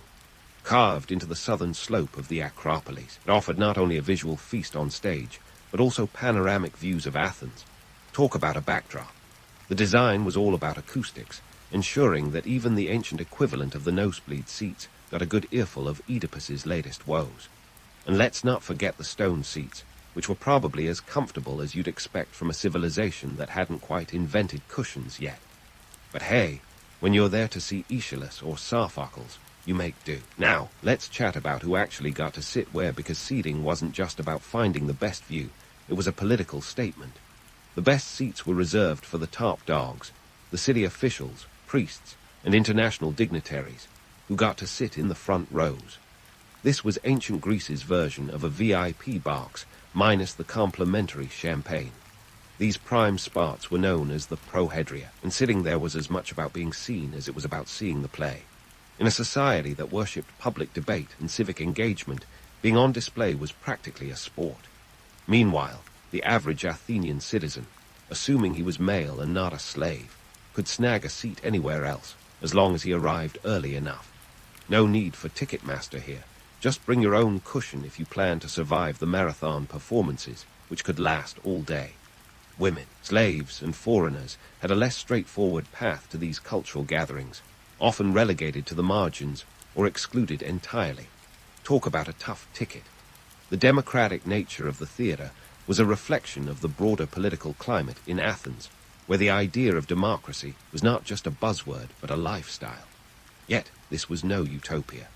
The city was rife with political intrigue, and the theatre was a prime venue for pushing boundaries and challenging norms. Playwrights wielded their pens like weapons, weaving stories that critiqued the powers that be under the guise of entertainment.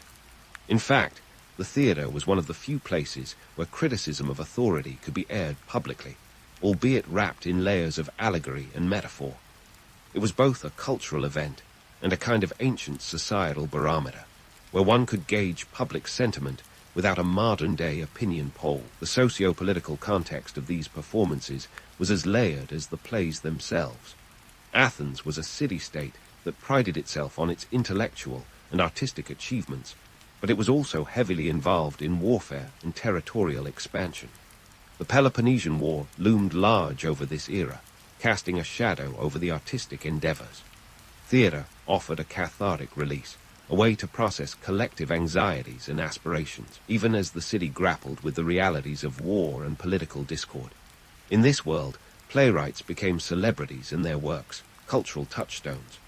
The likes of Aristophanes, Euripides, and Sophocles were not merely entertainers. They were commentators and critics, their plays reflecting both the grandeur and the grit of Athenian society. Through satire and tragedy, they explored themes of power, justice, and the human condition, leaving audiences with much to ponder long after the curtain, figurative, of course, fell. So there you have it, ancient Greek theatre, a spectacle of civic pride and artistic prowess, where the seat you snagged said as much about your social standing as the debates you engaged in after the show. A place where democracy and drama collided, and where, for a few hours, the citizens of Athens could escape into stories that mirrored their own lives and the world around them. As much as we romanticize these early days of theatre, it's worth remembering that the performances were as much a reflection of society's imperfections as they were a celebration of its cultural heights. And speaking of the world around them, let's peel back the curtain on the nitty-gritty of Greek theatre production. First up, the playwrights, the rock stars of ancient Athens. You couldn't throw an amphora without hitting a name like Sophocles or Euripides, and for good reason. These guys weren't just slinging quills. They were crafting narratives that still resonate today, and they did it all without the aid of a laptop or even a humble typewriter. Sophocles, for instance, was quite the overachiever. He penned more than 120 plays, though only 7 have survived the ravages of time. Imagine that hit rate. Meanwhile, Euripides was the edgy provocateur, often pushing the boundaries of what was considered acceptable. If you think modern playwrights are controversial, Euripides was doing it first, and without the safety net of social media to amplify his dissent. But crafting these masterpieces was only half the story. Turning a script into a full-blown production took more than just creative genius. It required cold, hard drachmas. Enter the Korgos, the unsung heroes of the theatrical world. These were the wealthy patrons who bankrolled the entire shebang, covering costs like sets, costumes, and the all-important chorus. And let's face it, no one did civic duty quite like the Korgos.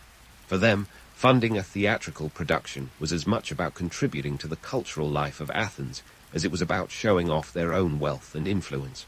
Think of it as the ancient equivalent of having your name on a university building, but with a bit more drama. Literally. Let's talk numbers, because who doesn't love a little economic analysis in their history lesson? Funding a production could set a Korgos back anywhere from 3,000 to 10,000 drachmas, a hefty sum considering the average Athenian laborer was making just 1 drachma a day.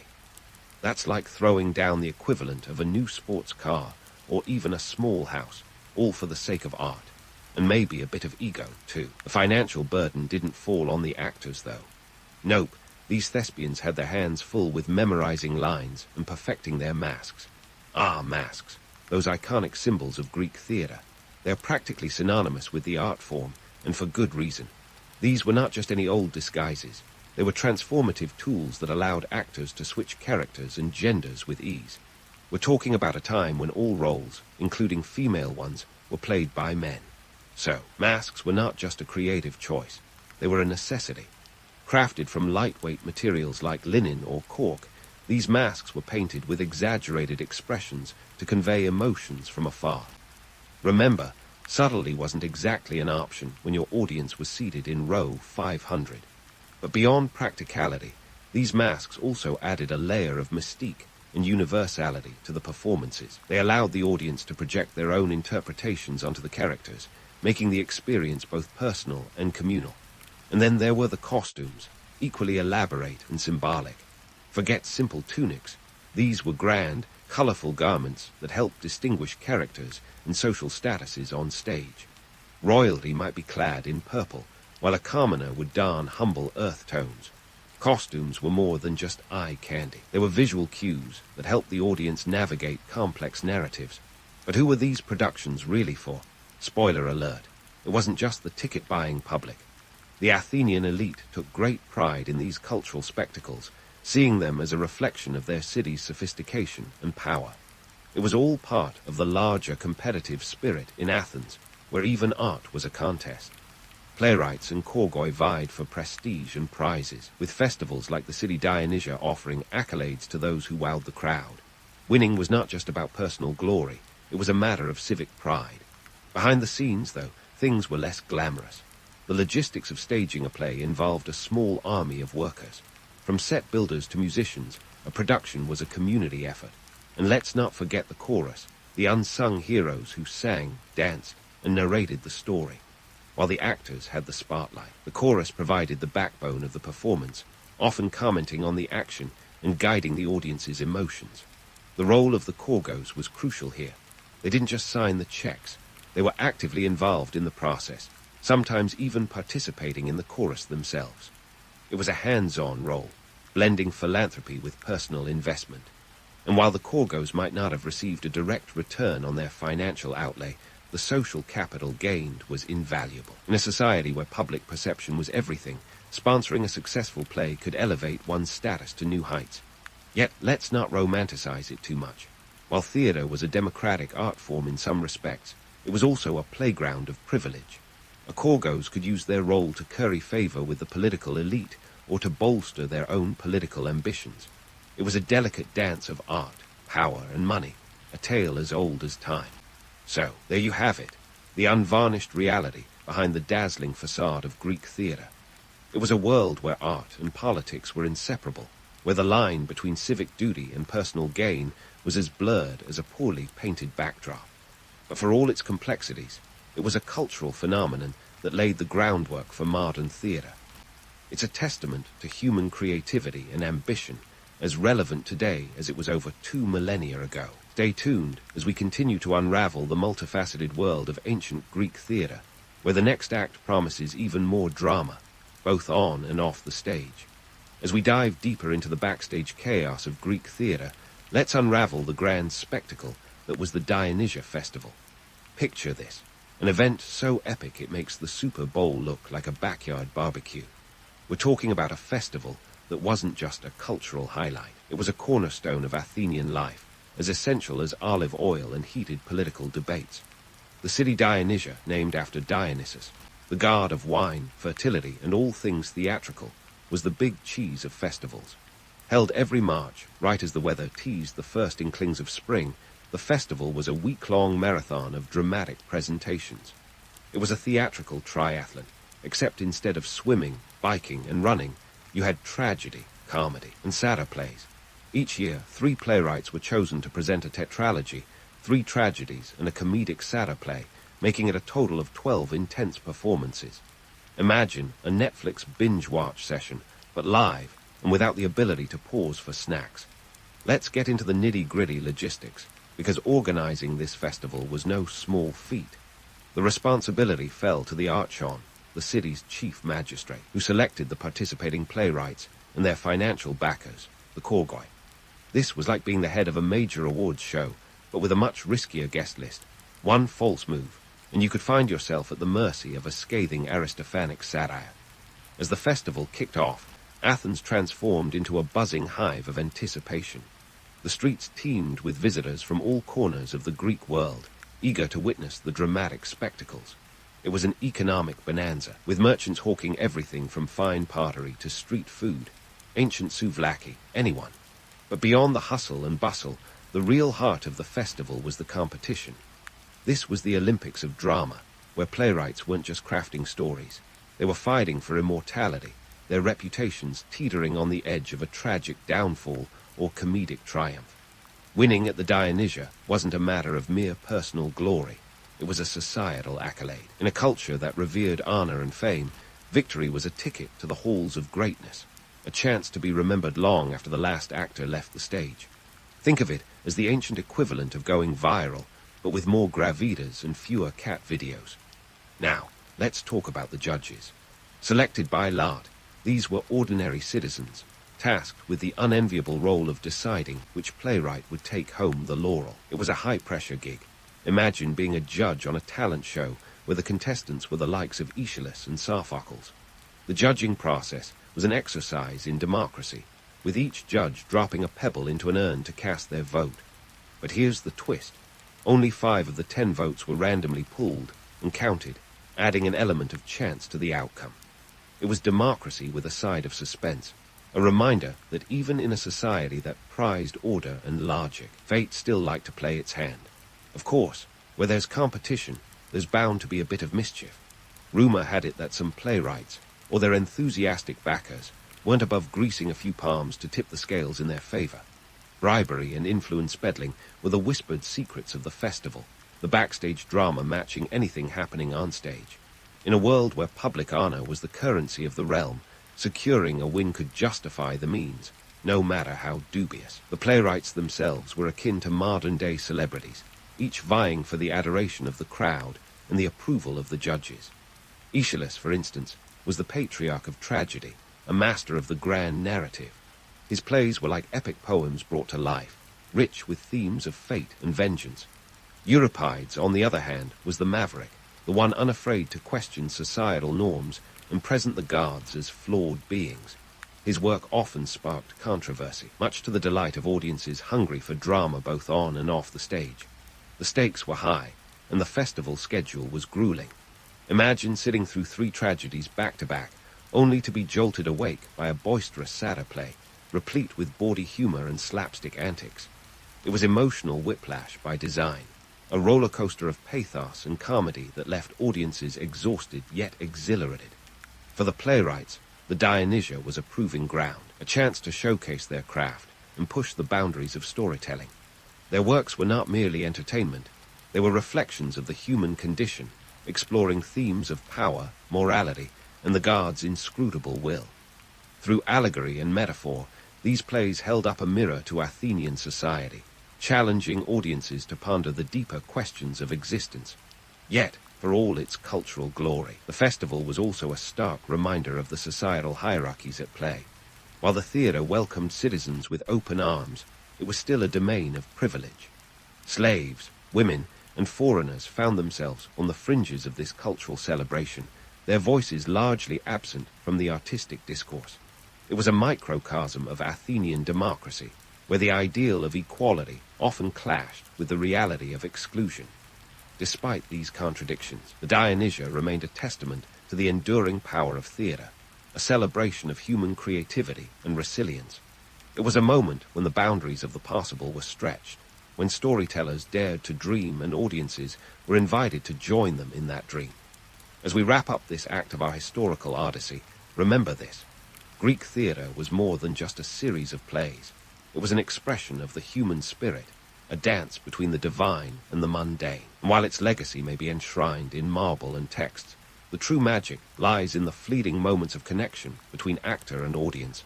a shared experience that transcends time and space. Stay tuned, because there's still more to explore in the world of ancient Greek theatre. In the next part, we'll delve into the enduring influence of these dramatic spectacles and how they laid the groundwork for the evolution of theatre as we know it today. It's a journey through time, where the echoes of ancient voices still resonate in the theatres of the modern world. The echoes of ancient voices still resonate in the theatres of the modern world, but let's pivot from the grand narratives to the nitty-gritty of the performances themselves. Picture this, a stage where actors faced trials that would make even the most seasoned Oscar-winning thespian break into a nervous sweat. Forget spotlights and surround sound. These guys had to project their voices across a sea of up to 17,000 spectators without so much as a megaphone or a wireless mic. Their secret weapon, a voice powerful enough to shame an opera singer into retirement. The actors, known as hypocrites, weren't just playing roles. They were embodying them, often with the help of those iconic masks. Now, if you're imagining a delicate masquerade ball mask, think again. These were contraptions made from lightweight materials like linen or cork, painted with exaggerated expressions to convey emotion from the very last row. Subtlety was not in their vocabulary.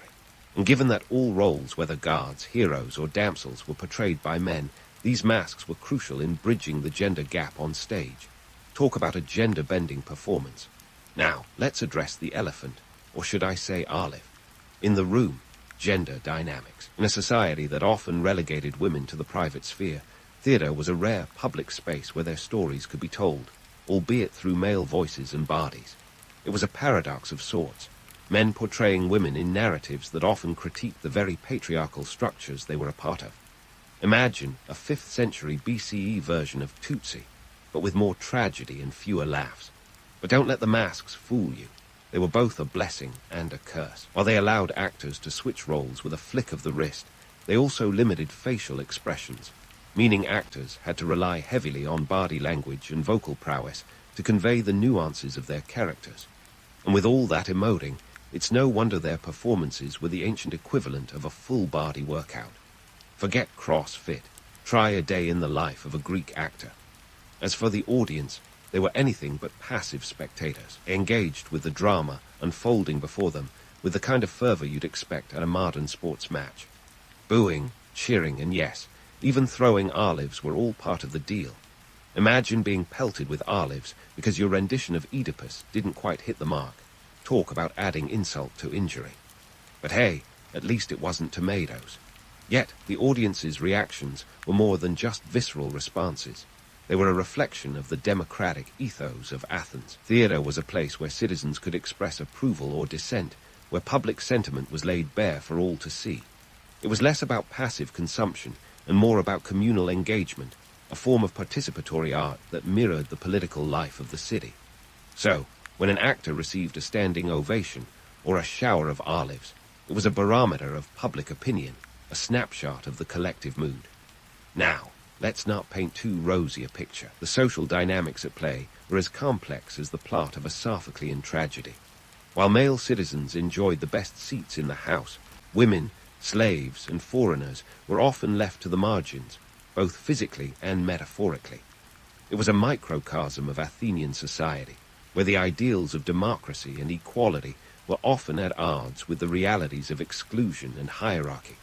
But for all its flaws, Greek theatre was a cultural phenomenon that transcended social barriers, at least in spirit. It was a space where stories of human folly and divine intervention played out, where the lines between actor and audience blurred in a shared experience of catharsis. It was a place where the past and present collided, where the ghosts of ancient myths were resurrected to illuminate the human condition. So, as we continue our journey through the world of Greek theatre, remember this. Behind the masks and the melodrama, there was a vibrant tapestry of human experience, a testament to the enduring power of storytelling. And though the actors may have been mere men in masks, their performances were anything but ordinary. They were an exploration of identity, a dance between fate and free will, a celebration of the complexities and contradictions that make us human. Stay tuned, because the next act promises even more revelations. We'll dive deeper into the societal impact of these performances, exploring how they shaped the cultural and political landscape of ancient Athens. It's a journey through time, where the stage was both a mirror and a window, reflecting the world as it was and as it could be. As we continue our journey through the world of Greek theatre, it's time to peel back the layers of myth and reality to understand its profound impact on modern storytelling. If you've ever sat through a Shakespearean tragedy or a Hollywood blockbuster, you felt the ripples of ancient Greek drama. Let's start with the structure of plays. The Greeks practically wrote the rulebook. Ever noticed how modern plays and films often follow a three-act structure? You can thank Aeschylus and his buddies for that one. Those early playwrights were the original masters of narrative pacing, crafting stories that moved from setup to conflict to resolution with a precision that would make a Swiss watch blush. And then there are the archetypes, the heroes, the villains, the tragic flaws that have become the bedrock of storytelling. The Greeks served up characters like Oedipus, who, despite his best efforts, couldn't outmaneuver fate, and Medea, who took the concept of revenge to a whole new level. These archetypes have been recycled, reimagined, and rehashed more times than a pop song chorus. They're the original templates, the blueprints for characters in everything from soap operas to superhero flicks. But let's not romanticize these ancient tales too much. Sure, Greek theatre gave us timeless stories and unforgettable characters, but it was also a reflection of a society rife with contradictions and complexities. Behind the poetic dialogues and dramatic masks was a world where theatre was both a tool of enlightenment and a vehicle for reinforcing social hierarchies. While the plays often critiqued the status quo, they were still performed in a society where only free male citizens could truly enjoy the democratic ideals celebrated on stage. Women and slaves, ironically, were relegated to the periphery, both in life and in the theatre. Yet, despite these societal limitations, the cultural and educational significance of Greek theatre was immense. It was more than just entertainment. It was an exercise in civic engagement and critical thinking. The theatre was a forum where complex moral and philosophical questions were posed, and audiences were encouraged to ponder their own beliefs and values. In a world without Twitter debates or YouTube comment sections, theatre was the ancient version of a TED talk, challenging audiences to think deeply and critically. Now, let's tackle some myths. The romantic notion of Greek theatre often paints it as a bastion of high-minded art and intellectual discourse. But the reality was a little more down-to-earth. Sure, some plays were philosophical masterpieces, but others were filled with slapstick humor and crude jokes that would make a modern stand-up comedian blush. Aristophanes, for instance, was the king of satire, skewering everything from politics to societal norms with a wit sharper than a Spartan spear. And let's not forget the satyr plays, which were essentially ancient comedy sketches with enough bawdy humor to rival any late-night TV show. Despite these less-than-lofty elements, the legacy of Greek theatre is undeniable. It laid the groundwork for the evolution of theatre as we know it today, influencing everything from narrative structure to thematic exploration. Modern storytelling, whether on stage or screen, owes a debt of gratitude to those ancient playwrights who dared to dream and innovate. As we wrap up this exploration of ancient Greek theatre, it's worth reflecting on its enduring legacy. The themes and narratives crafted over 2 millennia ago still resonate, proving that while the world has changed, human nature remains remarkably constant. We're still drawn to stories that explore the complexities of the human condition, that challenge us to question our beliefs and values. In the end, theatre is a shared experience, a place where stories come alive and connect us through the ages. Despite the technological advancements and cultural shifts over the millennia, the core of theatre, a communal space for storytelling and reflection, remains unchanged. So next time you find yourself in a theatre, whether it's a grand Broadway production or a local community playhouse, remember that you're part of a tradition that stretches back to the amphitheaters of ancient Greece.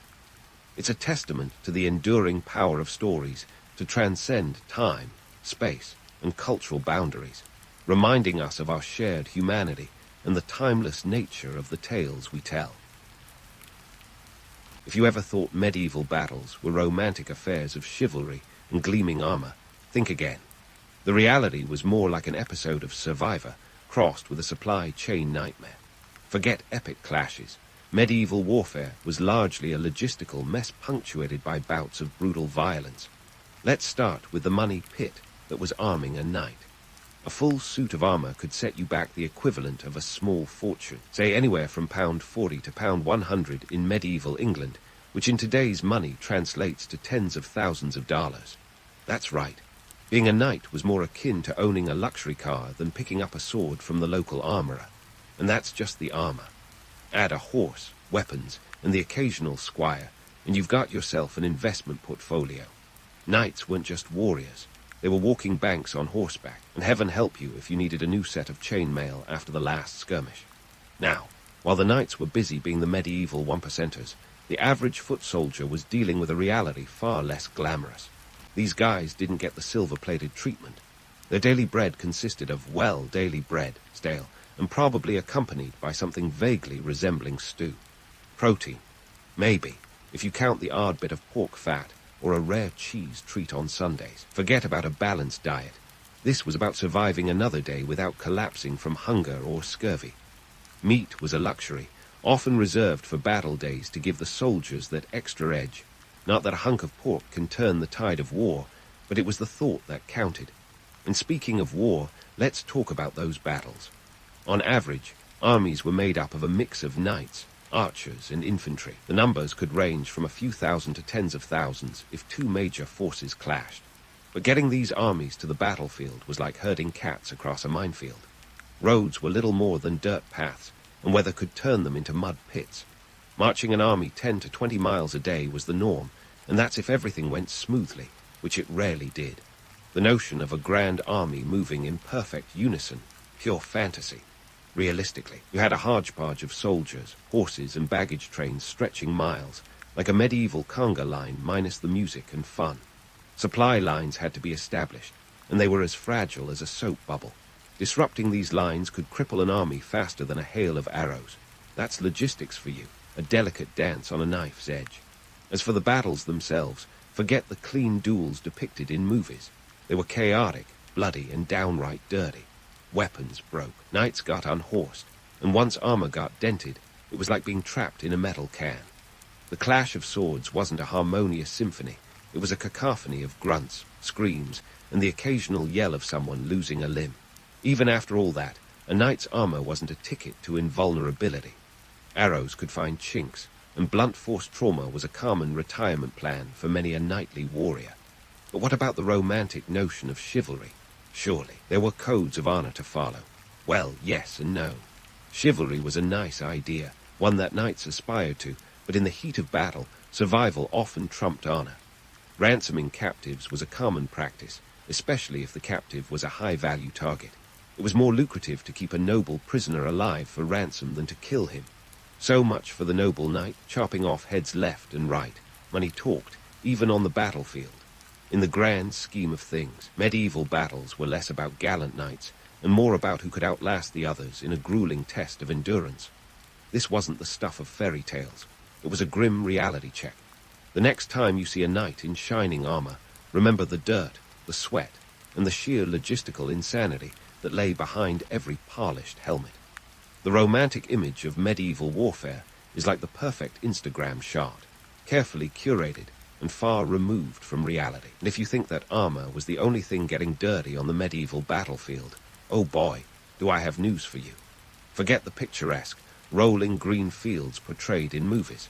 Real battlefields were more like wrestling matches in mud pits with sharp objects. Imagine trudging through knee-deep muck while trying to keep your balance, your dignity, and most importantly, your head.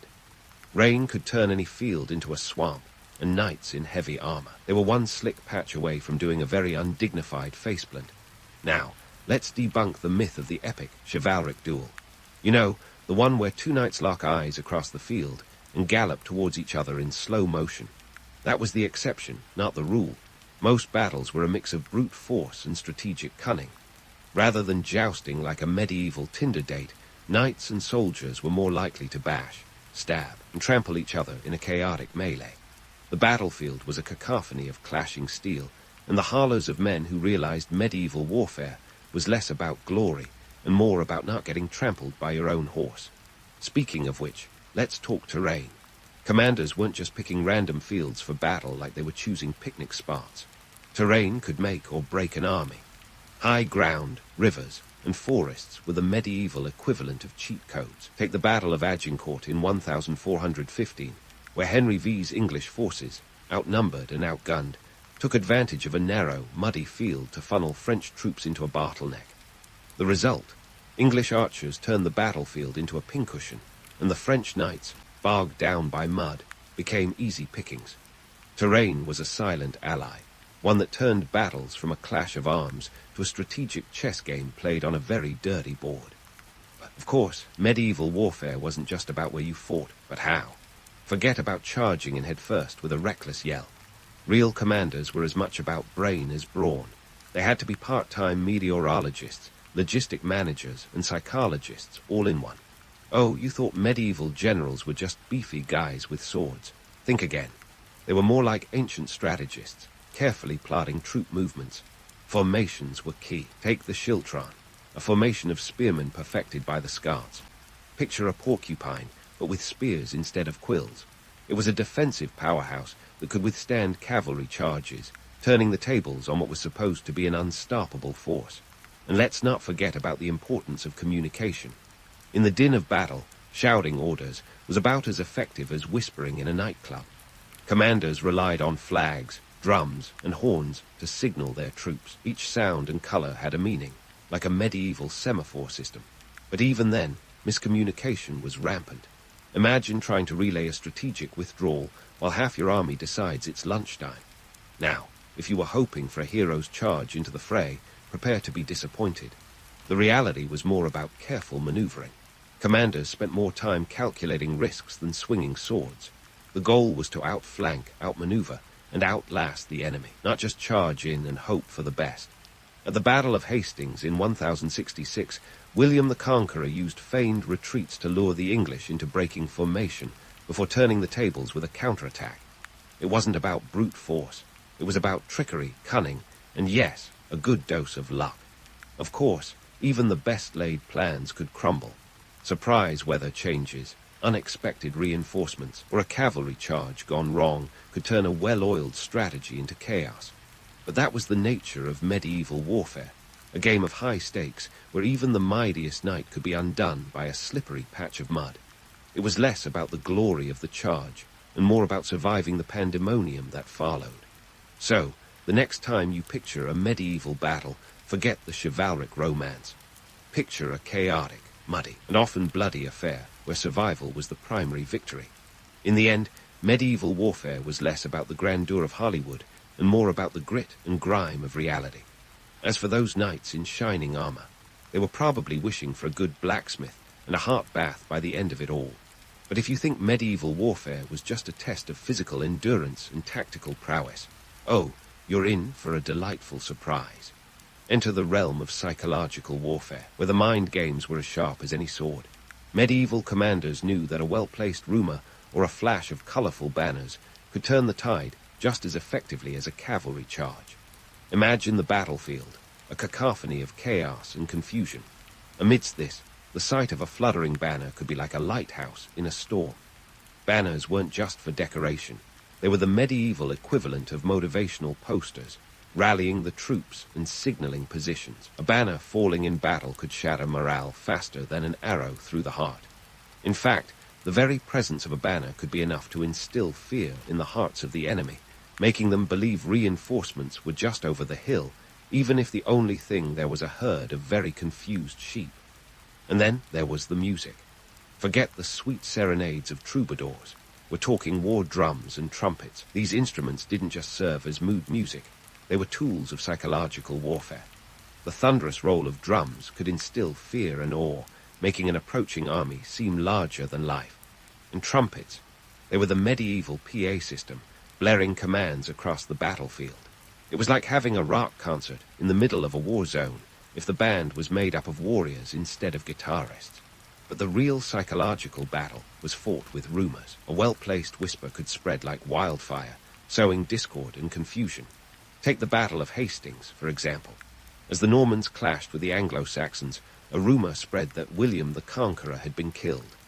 Morale plummeted until William, in a move worthy of a WWE comeback, lifted his helmet to reveal he was very much alive and ready to rumble. The psychological boost was immediate, turning what could have been a retreat into a rallying cry. Speaking of leaders who could turn the tides, let's chat about charisma. Leadership in medieval times wasn't just about swinging a sword. It was about being the person your troops would follow into the jaws of hell. Charisma was like medieval social media clout, and those who had it could rally armies by sheer force of will. Take Joan of Arc, a teenage girl who, through sheer conviction and a few visions, managed to lead the French to several victories during the 100 Years' War, or Richard the Lionheart, whose mere presence was worth 1,000 soldiers. These figures weren't just commanders, they were icons, capable of inspiring men to fight with the strength of 10. But not every leader was a born star. Some sank faster than a stone in a pond. Consider King John of England, whose reign was a lesson in how not to win friends and influence people. His leadership was so unpopular that it led to the signing of the Magna Carta in 1215, a document that was basically the Baron's way of saying, "We're not mad, just disappointed." John's reign was marked by failures, both politically and militarily, showing that sometimes charisma could be as elusive as a dragon. Now, let's talk about the unpredictable nature of medieval warfare, where the best-laid plans could be undone by a well-timed feint or a sudden rainstorm. Medieval commanders had to be as flexible as a gymnast, ready to adapt to changing circumstances on the fly.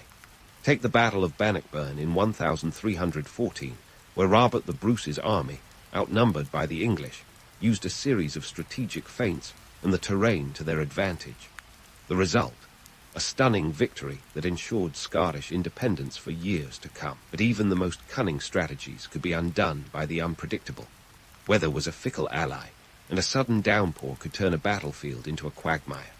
Just ask the French knights at Agincourt who found their charge thwarted by mud, leaving them easy targets for English longbowmen. It was a harsh reminder that no amount of armor or prowess could withstand the whims of nature. Medieval warfare was a world where the mind was as much a weapon as the sword, where the ability to outthink your opponent was often more valuable than brute strength.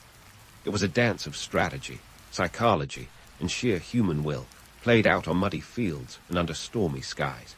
As for the knights and soldiers who fought these battles, they were more than just warriors. They were players in a high-stakes game of chess, where the next move could mean the difference between victory and defeat. And as we continue to unravel the layers of this fascinating era, we'll see how the legends of the past were shaped not just by the sword, but by the mind and spirit. In the grand tapestry of medieval history, the battles might have been the headlines, but the real drama unfolded in the smoke-filled backrooms where kings and lords plotted their next move. Welcome to the political chessboard of the Middle Ages, where power was the ultimate prize and treaties were often as reliable as a politician's promise during an election year. If you're picturing Game of Thrones, you're not far off. Except in this version, the dragons are replaced by cold, hard cash and the occasional well-timed betrayal. Take the 100 Years' War, for instance. It wasn't just one conflict, but a series of skirmishes, battles, and political maneuvers stretching from 1337 to 1453. That's right, over a century of on-again, off-again hostilities between England and France. The war kicked off because of a good old-fashioned succession crisis. The English monarch, Edward Roman III, believed he had a legitimate claim to the French throne through his mother, Isabella of France. Meanwhile, the French decided they'd rather keep the crown in the local family, opting for Philip VI. Cue the start of a medieval soap opera that would see countless lives lost over a dispute as convoluted as a modern-day courtroom drama. But why did it drag on for so long? Well, as with any epic saga, there were multiple plot twists. The 100 Years' War wasn't just about crowns and thrones. It was also about money and land. Control of the French territories was a lucrative business, and neither side was willing to give up potential tax revenues and trade advantages. Picture it. Lush lands producing wine and wheat, ports bustling with trade, and a treasury overflowing with gold. This was the medieval jackpot, and both England and France wanted to cash in. And let's not forget the role of the mercenaries. These were the guns for hire of the medieval world, selling their swords to the highest bidder. In times of peace, they were the equivalent of your unemployed actor, between gigs and looking for the next paycheck. But when war broke out, mercenaries became the rock stars of the battlefield, able to tip the scales in favor of whoever could afford their loyalty. During the 100 Years' War, both sides hired bands of these professional soldiers, turning battles into bidding wars where the currency was blood. Now, here's a fun fact. While the English longbowmen were turning the tide at battles like Crécy and Agincourt, the real battles were happening over parchment. Treaties were signed and broken with dizzying regularity. The Treaty of Breda in 1360, for example, saw England gaining significant territories in France, only for hostilities to resume a few years later when both sides decided they'd had enough of peace. In medieval politics, a treaty's lifespan was about as reliable as a medieval bridge, sturdy until the next flood came along. Of course, behind every military campaign was an economic engine. Wars cost money, lots of it. The 100 Years' War drained the coffers of both England and France, leading to increased taxation that didn't exactly win any popularity contests. In England, the infamous Peasants' Revolt of 1381 was partly fueled by the crippling poll tax imposed to fund the war effort. Imagine being a peasant, toiling away in the fields, only to have your hard-earned pennies siphoned off for a war you're not even sure you believe in. It's enough to make anyone grab a pitchfork and storm the nearest castle. But what about the kings themselves? These weren't just figureheads. They were the chess masters moving pieces across the board. Yet, not every king was cut from the same cloth. Some were strategic geniuses, while others were more akin to bumbling amateur players. Henry V of England, for instance, was a military prodigy whose victory at Agincourt in 1415 became the stuff of legend. But his untimely death in 1422 left a power vacuum that the French eagerly exploited. On the flip side, Charles VI of France, known as Charles the Mad, had a reign marked by bouts of insanity and internal strife. His condition led to a fractured France, with rival factions vying for control, making it the perfect playground for English ambitions. The political landscape was a minefield, and navigating it required a delicate balance of diplomacy, military prowess, and occasionally a well-timed marriage alliance. Speaking of alliances, let's talk about the role of marriage in medieval politics. This wasn't just about love stories or fairy tale endings. It was a strategic tool used to cement alliances and secure peace. When Edward Roman III married Philippa of Hainault, it wasn't just a romantic union. It was a political move to gain support from the Low Countries. Monarchs played matchmaker with all the finesse of a modern-day reality TV producer, using weddings to forge alliances and strengthen claims. And if things went south, well, annulments were just another part of the game. Yet, for all the romanticized notions of chivalry and honor, medieval politics was a cutthroat arena where betrayal was as common as the morning dew. Loyalties shifted with the wind, and today's ally could be tomorrow's enemy. Consider the Burgundians, who during the 100 Years' War alternated between supporting the English and the French, depending on which way the political winds were blowing. It was less about national loyalty and more about self-preservation and power. In this high-stakes game, soldiers were often the pawns, paying the price for the ambitions of their lords. While kings plotted and schemed, it was the common foot soldier who faced the harsh realities of war. These men were the backbone of medieval armies, yet their lives were expendable in the pursuit of political gain. For them, glory was a distant concept, overshadowed by the immediate concerns of survival and the hope of returning home in one piece. As we peel back the layers of medieval politics, it's clear that the gap between the lofty ideals and the gritty reality was as wide as the English Channel. The romantic image of noble knights and honorable kings was often a facade, masking a world driven by power, wealth, and the relentless pursuit of advantage. In this brutal landscape, ideals were luxuries few could afford, and the only constant was the ever-shifting sands of political fortune.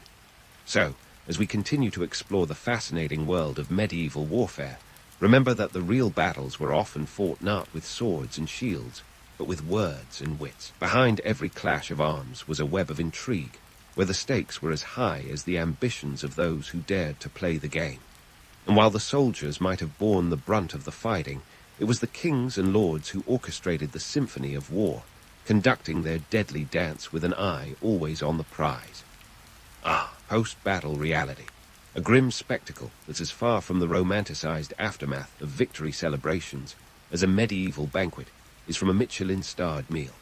When the dust finally settled on those muddy fields, and the clang of swords faded into an eerie silence, what remained wasn't glory, but a raw, unfiltered tableau of the human cost of war. Bardy counts were tallied not with triumph, but with the somber realization of lives snuffed out like candles in a storm. The medieval battlefield was a place where dreams of honor collided with the gritty business of survival, leaving behind not just the dead, but entire communities reeling from the upheaval. Let's talk numbers for a moment. Take the Battle of Toten in 1461, during the Wars of the Roses, a conflict that saw the English throne change hands more often than a hot potato at a family reunion. Toten was a bloodbath, with estimates suggesting anywhere from 20,000 to 30,000 men met their end in a single day. To put that in perspective, that's like wiping out an entire small city overnight. And for what? A crown, a title, a fleeting moment of power. The battlefield was a meat grinder of ambition and desperation, churning out casualties faster than you could count. But the real aftermath wasn't just about counting the dead. It was about piecing together the shambles left behind. The economic fallout of a battle could be staggering. Armies were costly affairs, draining coffers with the voracious appetite of a medieval dragon. Supplies, weapons, and the logistics of moving and feeding thousands of men didn't come cheap. In the aftermath, towns and villages bore the scars of war, fields trampled, homes destroyed, and livelihoods shattered. Rebuilding was a monumental task akin to reassembling a shattered stained glass window with missing pieces. The social impact was equally profound. Entire generations of young men were lost, creating a vacuum in the workforce and a ripple effect that could last for decades. Women and children often bore the brunt of this loss, stepping into roles traditionally held by men or struggling to survive in a world turned upside down. Families were torn apart, and the social fabric of communities was left frayed and threadbare. Every battle left behind a trail of widows and orphans, their lives forever altered by the whims of kings and nobles far removed from the carnage. And then there was the reshuffling of power. Winning a battle didn't just mean claiming a patch of land or a shiny new title. It often meant a complete overhaul of local and regional power dynamics. Lords who backed the wrong horse could find themselves stripped of lands and titles faster than you could say treason. Alliances were as fickle as the weather, and the victors were quick to cement their newfound power by rewarding loyal followers with lands and titles, often at the expense of those who had dared to oppose them. It was a brutal game of musical chairs, and when the music stopped, only the shrewdest players had a seat. But while the harsh realities of medieval warfare were undeniable, they also spawned enduring myths that have captivated imaginations for centuries. The chaos and carnage of battle were often glossed over in favor of tales of heroism and chivalry, of knights in shining armor and noble deeds. The Battle of Agincourt, for example, became a symbol of English valor and tactical genius, immortalized by Shakespeare in Henry V. The reality, a muddy field and a desperate struggle against overwhelming odds, was transformed into a narrative of underdog triumph that would inspire generations. These myths serve a purpose, of course. They offer a sense of meaning amid the madness, a narrative thread to cling to when the world seems to unravel. They remind us of the resilience of the human spirit, even in the face of overwhelming adversity.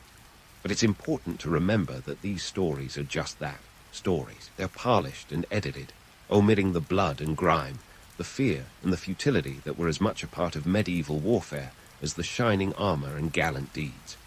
As we sift through the remnants of these battles, it's worth reflecting on how these historical realities still echo in today's world.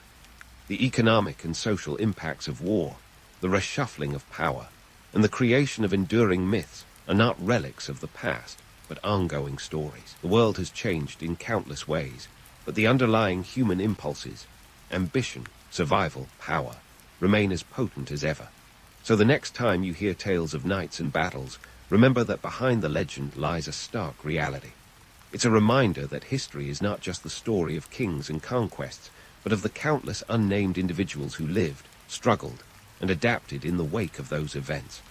Their stories, often lost to time, are the threads that weave the complex tapestry of our shared past. And while the legends might shine brightly, it's the gritty reality that offers the most profound lessons about resilience, humanity, and the enduring nature of the human spirit. Back in the day, long before Instagram was flooded with influencers touting tropical getaways, the Indian Ocean was the playground of a dynasty that knew a thing or two about making waves. Literally. We're talking about the Chola dynasty, whose roots stretch back to around 300 BCE. Now, if you think their story starts with some grandiose fanfare, think again.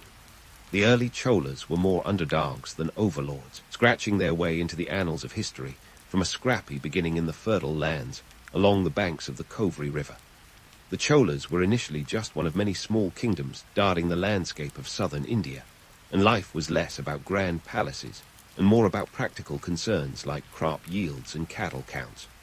The dynasty's founder, Caracalla Chola, wouldn't have had a regal crown, but possibly a pretty impressive cowherder's stick. Around 190 CE, his reign was marked by ambitious irrigation projects, including the construction of the Grand Anicut, a massive dam that still stands today. It's like the ancient world's equivalent of a civic engineering flex. Take that, modern skyscrapers. But let's not get ahead of ourselves. In the early days, the Cholas were elbowing for room in a crowded royal sandbox. They were surrounded by other ambitious dynasties like the Cheras and the Pandyas, each with their own territorial aspirations and family feuds that would make any soap opera writer jealous. The Cholas had to play a strategic game of alliances and battles to slowly expand their influence. There was no divine intervention to ease their path, just a lot of backroom deals and battlefield dust.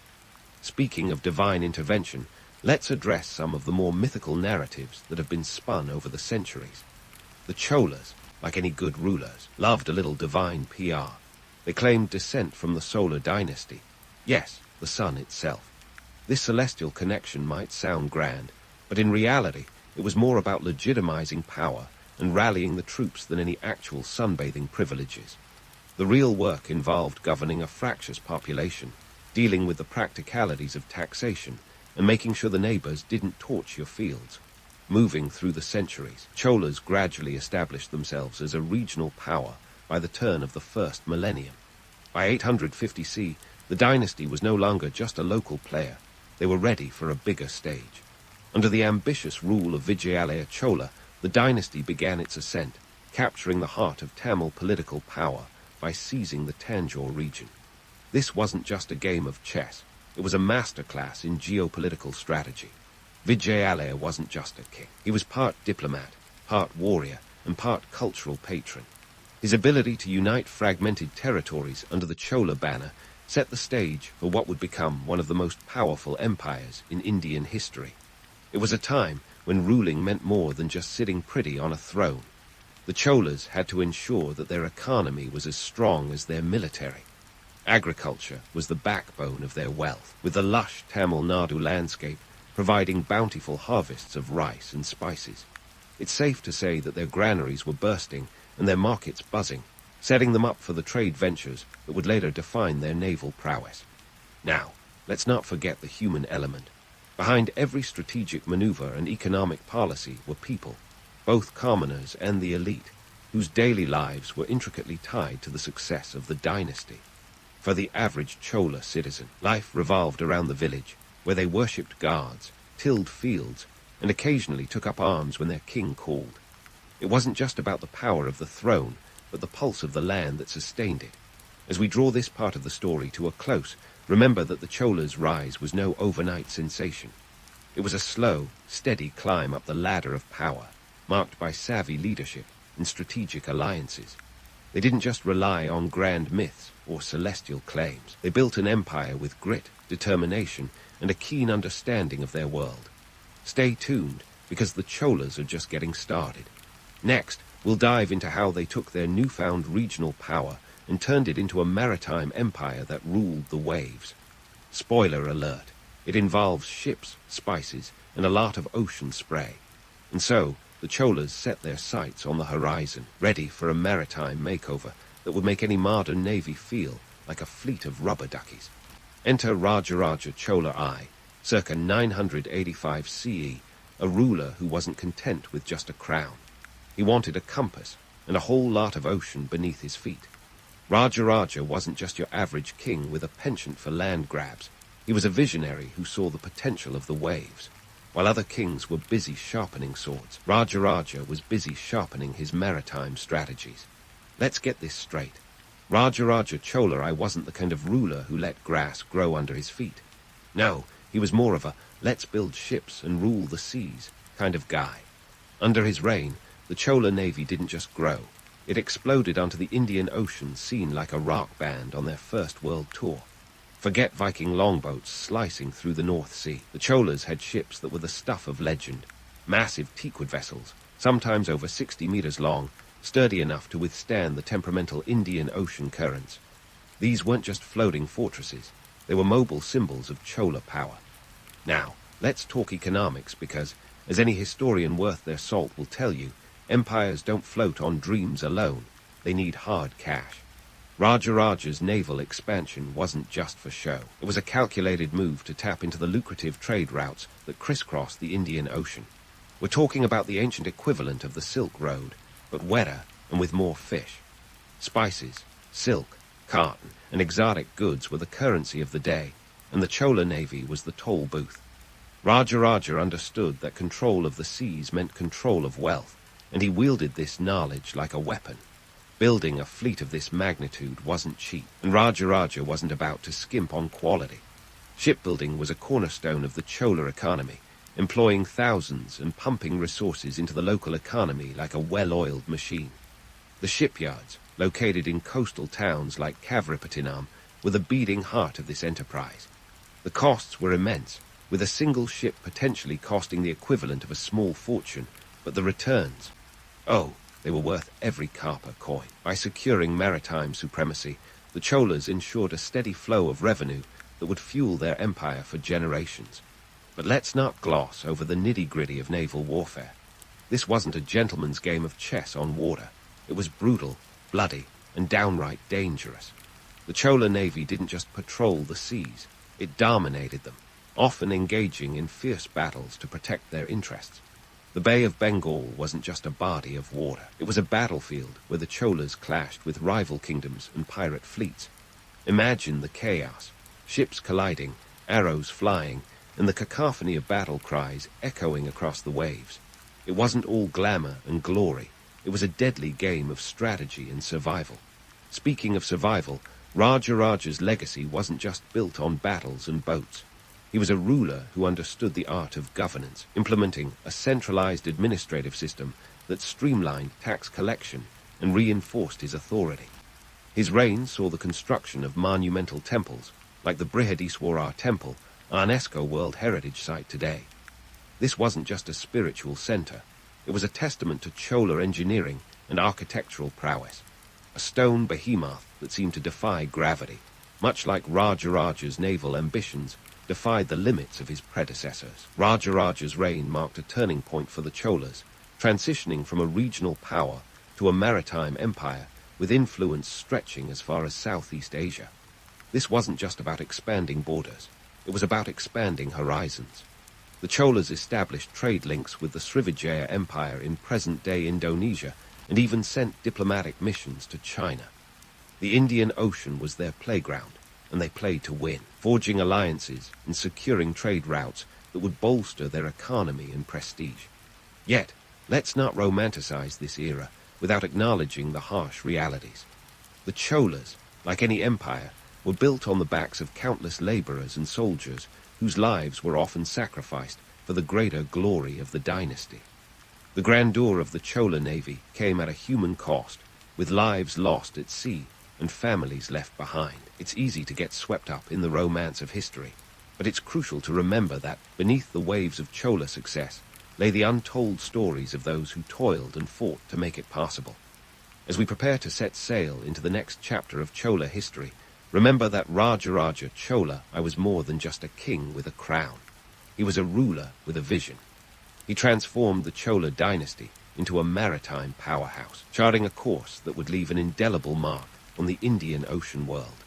But there's more to this tale, so stay tuned as we delve deeper into the legacy of the Cholas, exploring how they continued to ride the waves of history long after Rajaraja's reign came to an end.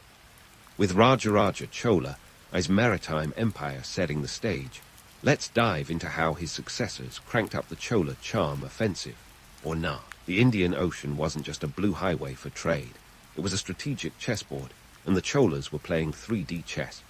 Enter Rajendra Chola I, Rajaraja's son, who decided that if his dad's reign was an epic saga, his would be a blockbuster sequel. He wasn't content with a mere naval empire. He envisioned a vast dominion stretching across Southeast Asia. Cue the dramatic soundtrack and rolling credits. Around 1014 CE, Rajendra took the throne, and his ambitions were as vast as the ocean he aimed to dominate. First on his checklist, Sri Lanka.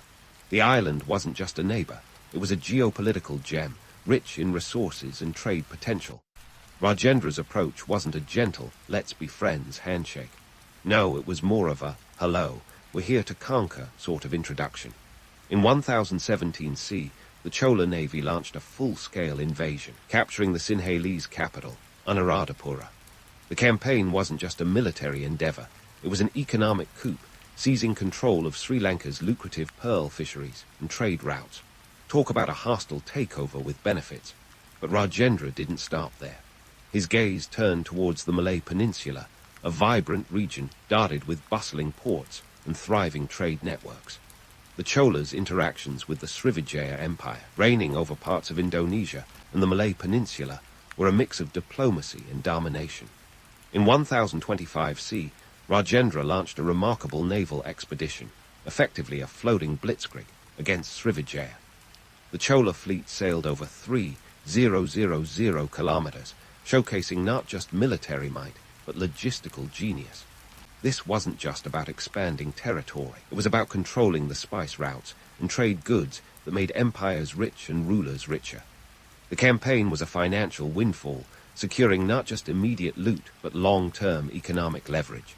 Now, let's sprinkle in some cultural diplomacy, because who doesn't love a good cultural exchange, especially when it's wrapped in imperial ambitions? The Cholas weren't just conquerors.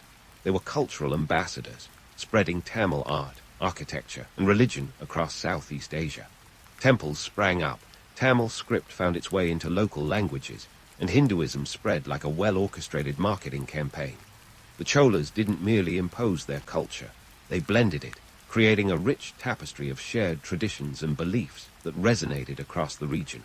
It was like the world's first transcontinental cultural fusion restaurant, serving up a mix of conquest and culture. Of course, the Cholas' PR machine spun these campaigns as benevolent rule, a golden era of peace and prosperity. But let's pull back the velvet curtain, shall we? The reality was a bit more complex. The Cholas were adept at the art of spin, painting their conquests as civilizing missions rather than imperial expansions. The truth was a little less rosy. Their rule was often enforced with an iron hand, and resistance was met with swift and brutal reprisal. The wealth flowing into the Chola coffers wasn't just from trade. It was also extracted from the lands and people they controlled, sometimes ruthlessly. And what about the everyday folks caught in this imperial web? For them, life under the Chola banner was a mixed bag. On one hand, they benefited from improved infrastructure, like roads and temples, and the stability brought by Chola governance. On the other hand, they faced the burdens of increased taxation and conscription into military service. The Cholas maintained their empire through a combination of centralized administration and local autonomy, a balancing act that kept the provinces in line while allowing local rulers some semblance of power. It was a delicate dance between control and concession, more political tango than waltz. As we sail through the Chola influence in Southeast Asia, it's crucial to remember the economic engine driving this expansion. Trade wasn't just the lifeblood of the empire, it was the heartbeat of the region. The Cholas' control over strategic maritime hubs meant they could tax goods flowing between east and west, effectively turning the Indian Ocean into their personal ATM. But this wasn't an easy win. Maintaining such an empire required constant vigilance and deft diplomacy. The Cholas had to juggle alliances and rivalries, be it with the Khmer Empire, the Song Dynasty of China, or other regional powers. It was a geopolitical game of Jenga, with the stakes as high as the tallest tower. And let's not forget the human cost of this grand imperial adventure. The Chola navy wasn't just a fleet. It was a force of thousands of sailors, soldiers, and support staff, each playing a role in the empire's expansion. For these individuals, life was a mix of glory and grind, with the perils of the sea and the dangers of battle always looming. The ancient world wasn't a theme park. It was a high-stakes arena where survival often depended on the whims of nature and the decisions of distant rulers. As we chart the course of Chola dominance, remember that history is more than just dates and battles. It's a living tapestry woven by countless hands. The Cholas were masters of their domain, but they were also shaped by the world they sought to control. Their legacy is a testament to the power of ambition, the allure of conquest, and the enduring impact of cultural exchange. But as we continue this journey, keep in mind that every empire has its twilight, and the Cholas' sunlit days were not to last forever. Stay with us as we explore the next chapter, where the tides of fortune begin to shift, and the Cholas face new challenges that will test the very foundations of their empire. Just when you thought the Chola dynasty couldn't possibly get any more intricate, we're about to take a plunge into the bureaucratic beehive that kept this empire buzzing. The Cholas might have been riding high on the crest of their maritime success, but behind those impressive naval victories was a well-oiled machine of administration. It was like the ancient world's answer to a Fortune 500 company, with Rajendra Chola not just as the CEO, but the mastermind behind the entire operation. Let's start with the Chola tax system, which was less about squeezing every last drop from the common folk and more about strategic resource management. At least, that's what the official line might have read. The Cholas were nothing if not pragmatic. They knew that a penny pinched today could fund a naval expedition tomorrow. Their taxation was as diverse as their empire. Land taxes, trade levies, and tolls on goods coursing through their vast network of roads and ports. Picture this. Even a humble cow could be taxed. Milk wasn't just for breakfast. It was a commodity, and the Cholas knew how to capitalize on it. Speaking of capital, the Chola economy wasn't just a local affair. It was a global enterprise. Trade routes crisscrossed their territory like intricate lacework, connecting them to markets as far-flung as China and the Middle East. The Cholas were the middlemen of the Indian Ocean, and they played their role with aplomb. Ports like Nagapattinam and Kavrapattinam bustled with activity, acting like ancient stock exchanges where spices, textiles, and precious stones changed hands faster than you can say economic boom. Now, let's pull the curtain back on the less glamorous side of empire building, bureaucracy. The Chola administration was a labyrinthine affair, with officials for every conceivable task. It was as if they had a committee for committee formations. At the helm were the Dharmasastras, the ancient equivalent of legal eagles, ensuring that the king's decrees were more than just parchment promises. But don't be fooled into thinking it was all about order and efficiency. Corruption lurked in the shadows, as ubiquitous as the monsoon rains.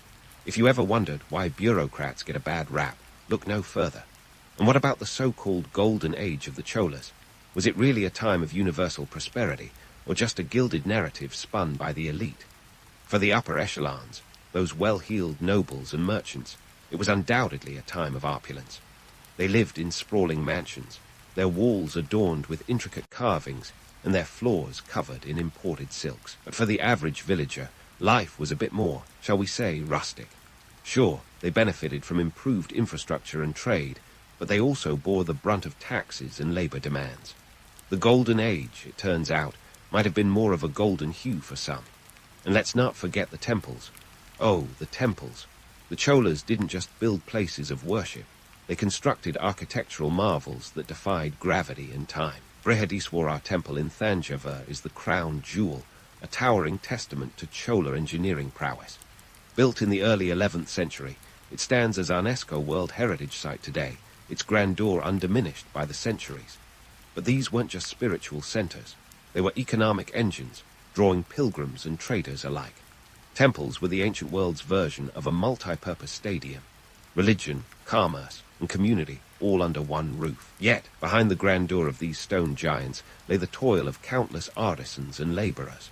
The Cholas didn't just conjure these temples into existence. They were built one chiseled block at a time, often by workers whose names history has forgotten. It's a stark reminder that while the kings and queens get the glory, it's the hands of the many that shape the legacy. As we weave through this tapestry of administration, economy, and art, it's clear that the Chola dynasty was as much about the people behind the scenes as it was about the rulers on the throne.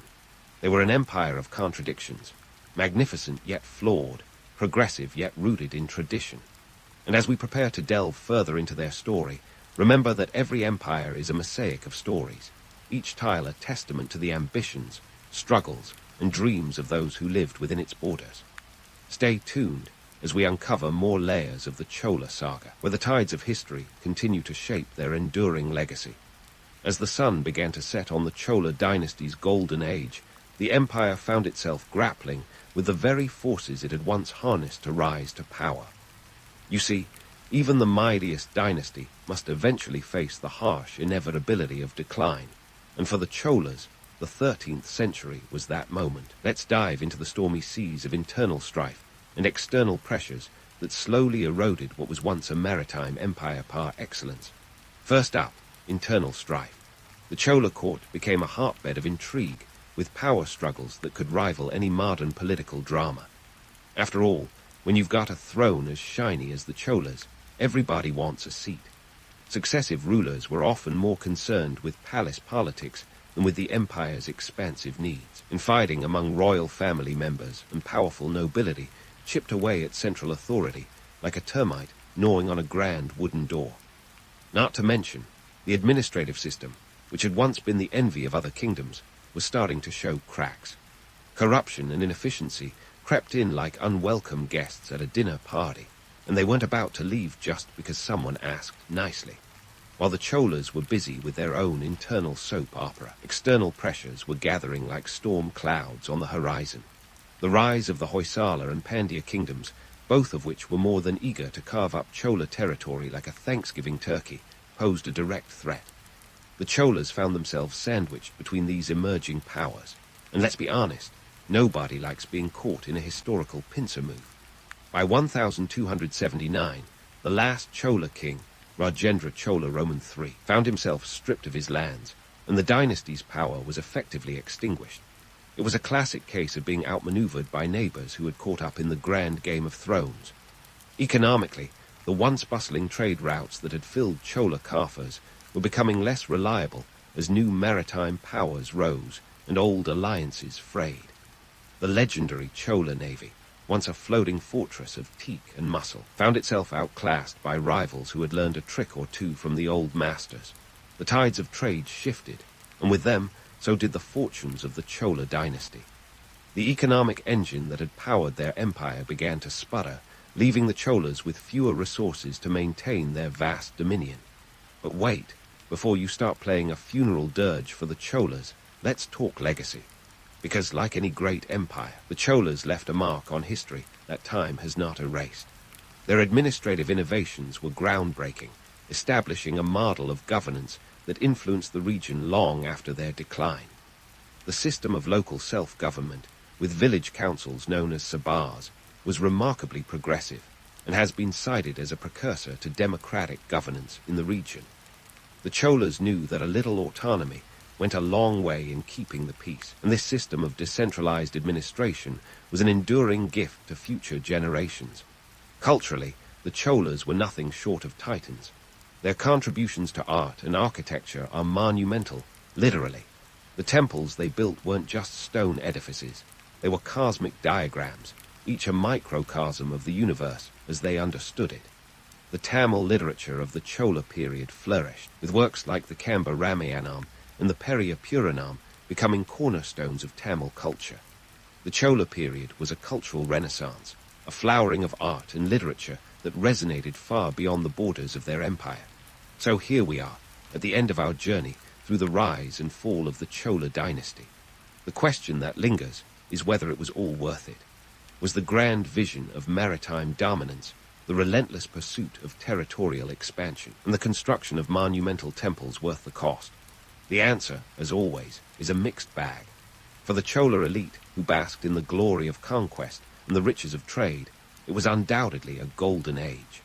Yet, for For the nameless laborers and soldiers whose lives were spent in the service of the empire's ambitions, the story might read a little differently.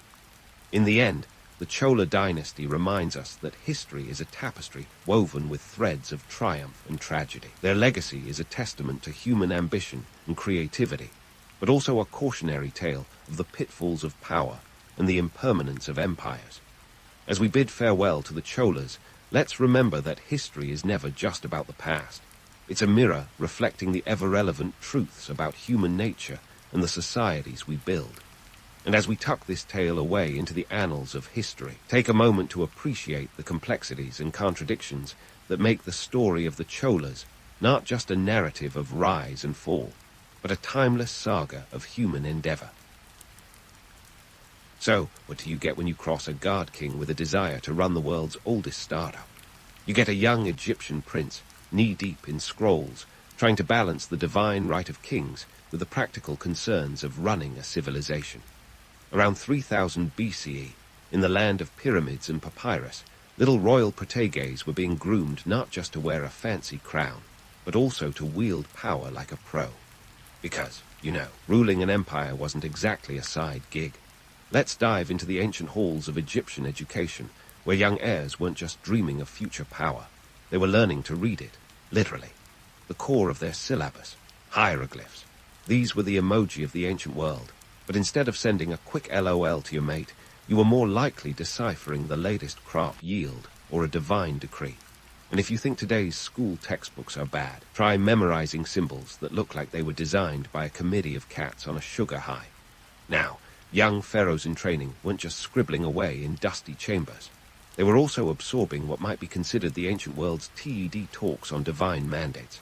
The pharaoh wasn't just a ruler. He was a living guard with all the perks and responsibilities that entailed. It was like being a celebrity CEO with a direct line to the heavens. The expectation was that these future rulers would not only command armies and govern lands, but also interpret the will of the gods. No pressure, right? But let's not forget the real challenge of royal education, sibling rivalry. When you're brothers vying for the same throne, schoolyard squabbles take on a whole new meaning. Forget borrowing a sibling's toy without asking. We're talking about borrowing entire empires. And while today's kids might argue over who gets the bigger slice of cake, these ancient siblings squabbled over who got to be the next divine ruler. It's like Game of Thrones, but with more sand and less clothing. Now, you might be wondering, how did they afford this elaborate educational system? Well, being a pharaoh came with a hefty price tag. Supporting a budding young ruler involved more than just hiring a few tutors. It was an entire operation, requiring resources from across the kingdom. It's estimated that maintaining the Egyptian court would cost the equivalent of millions of dollars today, all to ensure that these young royals were adequately prepped to rule. Talk about an investment in the future. And then there's the grand myth of the wise and fair king. Oh, how we love to romanticize those ancient rulers. The idea of a benevolent pharaoh, ruling with wisdom and fairness, is as appealing as it is misleading. In reality, these kings were often more concerned with consolidating power than spreading goodwill. Sure, there were moments of greatness, but let's not kid ourselves. Running an empire wasn't all sunshine and divine enlightenment. There were more than a few skeletons in those opulent closets. Yet the myth persists, capturing our imaginations with tales of just rulers who balanced the scales of power and justice as effortlessly as they wore their golden headdresses. The truth, however, was a bit more gritty. Pharaohs were human, after all, with all the flaws and ambitions that come with it. They made strategic alliances, crushed rebellions, and sometimes, just sometimes, they got things right.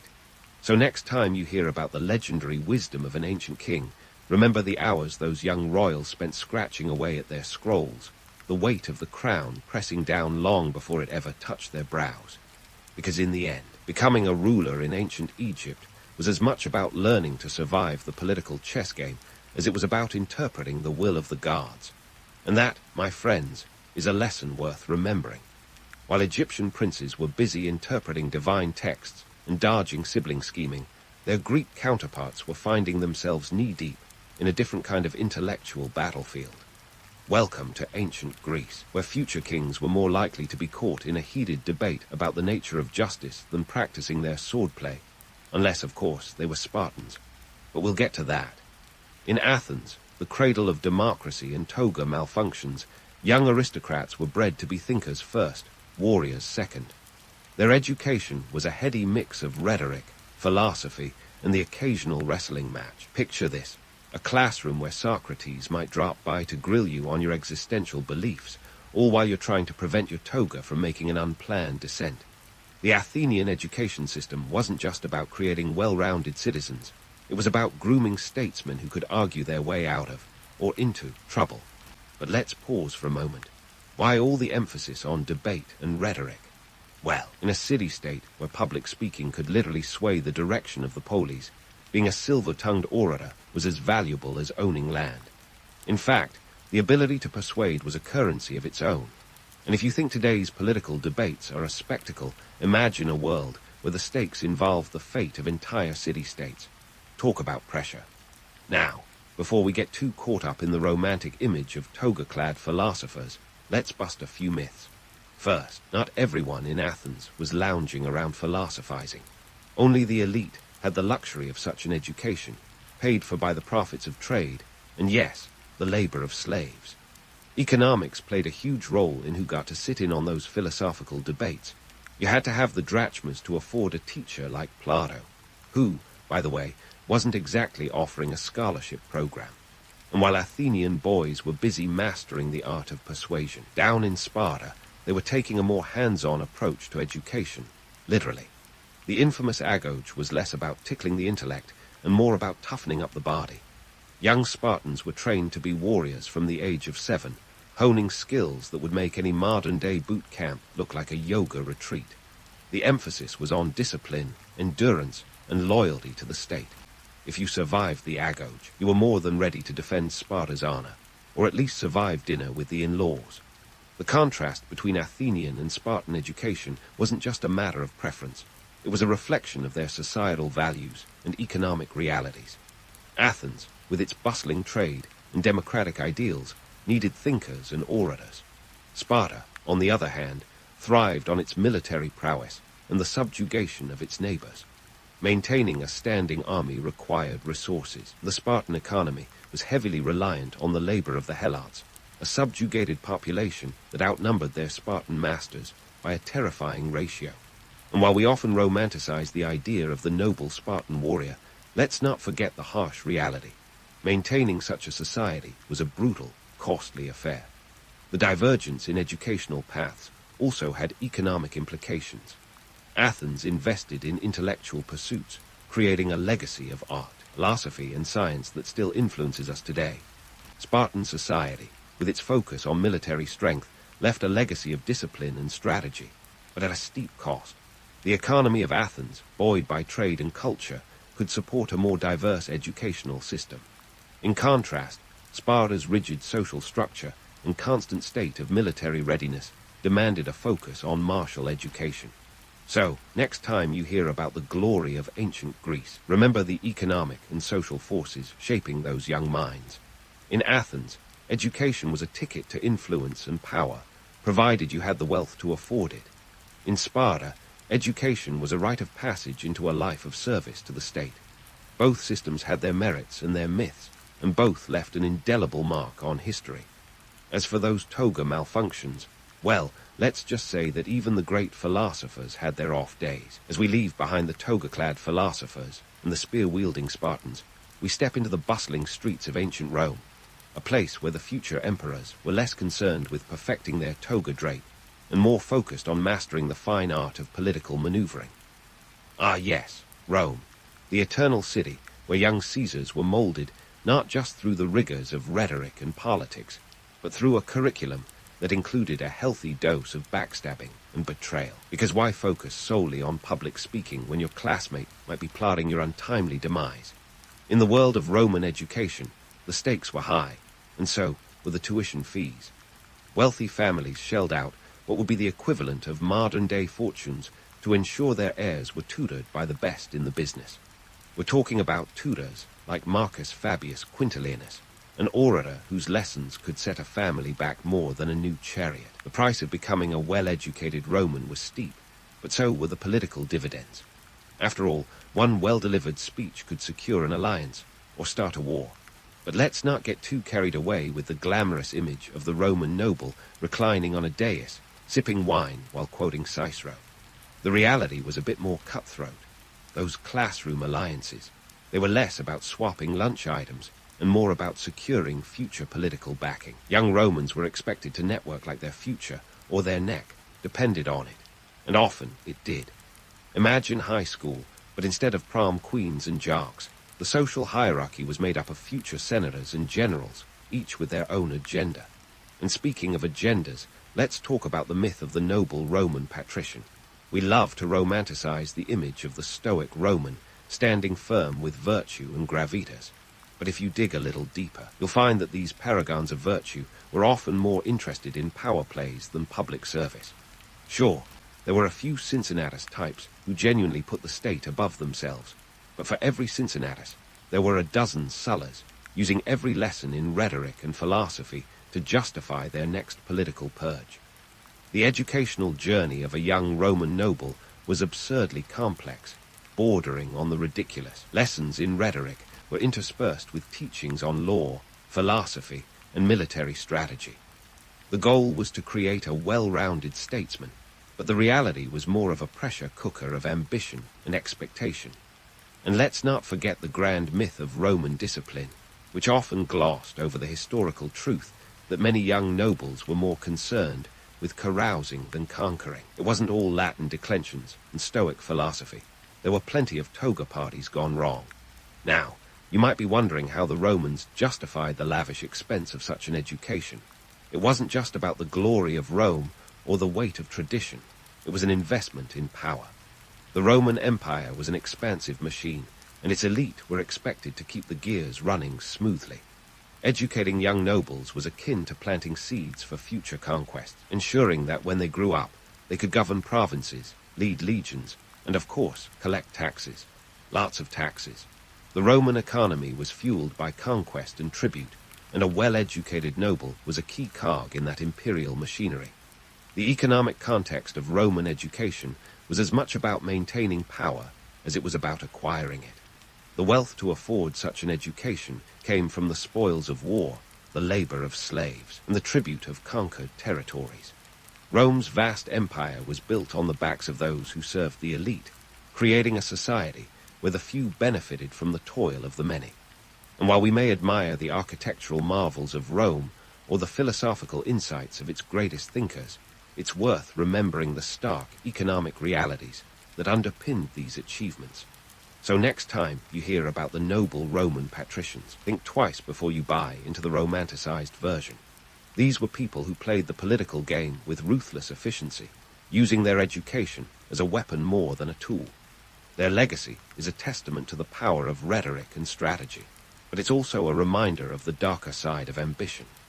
As we continue our journey through history, we'll see how these lessons in power and politics echo through time, shaping the destinies of empires and individuals alike. Stay tuned, because the story of how education shaped the ancient world is far from over. And so, as the echoes of Roman ambition fade into the medieval mist, we find ourselves in the Middle Ages, a time when education for royals was a peculiar cocktail of chivalry, religious doctrine, and the ever-critical art of marrying the right cousin. It was a period when being a prince or princess wasn't just about keeping up with the latest in chainmail fashion or mastering the art of the courtly dance. Oh no, it was about navigating a world where your next chess move could involve an entire kingdom as the prize. Now, let's talk about chivalry. The chivalric code, a set of ideals that's about as historically accurate as a Hollywood blockbuster. We love to imagine knights as noble, gallant figures, all shiny armor and poetic declarations. In reality, these guys were more likely to be found brawling over land rights or looting the countryside than rescuing damsels in distress. The chivalric code was less a rulebook and more of a PR campaign to make medieval knights seem less like marauding thugs and more like medieval superheroes. And while the legends of King Arthur and his round table crew might make for great bedtime stories, the everyday knight was probably more concerned with keeping his armor rust-free than his honor untarnished. Training to be a knight was no small feat, and it certainly wasn't cheap. We're talking about an investment akin to putting a kid through college, but with more swordplay and fewer late-night ramen binges. By the age of 7, young nobles were sent to live in the households of lords, where they started as pages, essentially medieval interns, fetching everything from armor to ale. By their teenage years, they'd graduate to squires, learning the fine art of combat, and more importantly, the delicate dance of court politics. All this training could cost the equivalent of hundreds of thousands of today's dollars, which, let's be honest, is a hefty price tag for a job where you're likely to end up as a pincushion on a battlefield. Speaking of battlefields, let's not forget the impact these knightly expenses had on medieval economies. Supporting a knight required a vast amount of resources: horses, weapons, armor, and of course, the latest in jousting technology. These costs trickled down to the peasants, who bore the burden of increased taxes and labor requirements. Imagine being a farmer, toiling away to fund the local lord's latest attempt to win a shiny new fief. It was like a medieval Kickstarter, but with a much lower chance of success, and a significantly higher risk of getting your village burned to the ground by a rival lord. Yet, despite the harsh realities, the allure of becoming a knight remained strong. After all, who wouldn't want the chance to wear a plumed helmet and have minstrels sing of their exploits? The myth of the noble knight persists because it speaks to our love of heroism and adventure, even if the truth was often far grimmer. In practice, knights were as likely to be involved in petty feuds and power struggles as they were in quests for glory. And the chivalric code, while a nice idea, was more often honored in the breach than in the observance.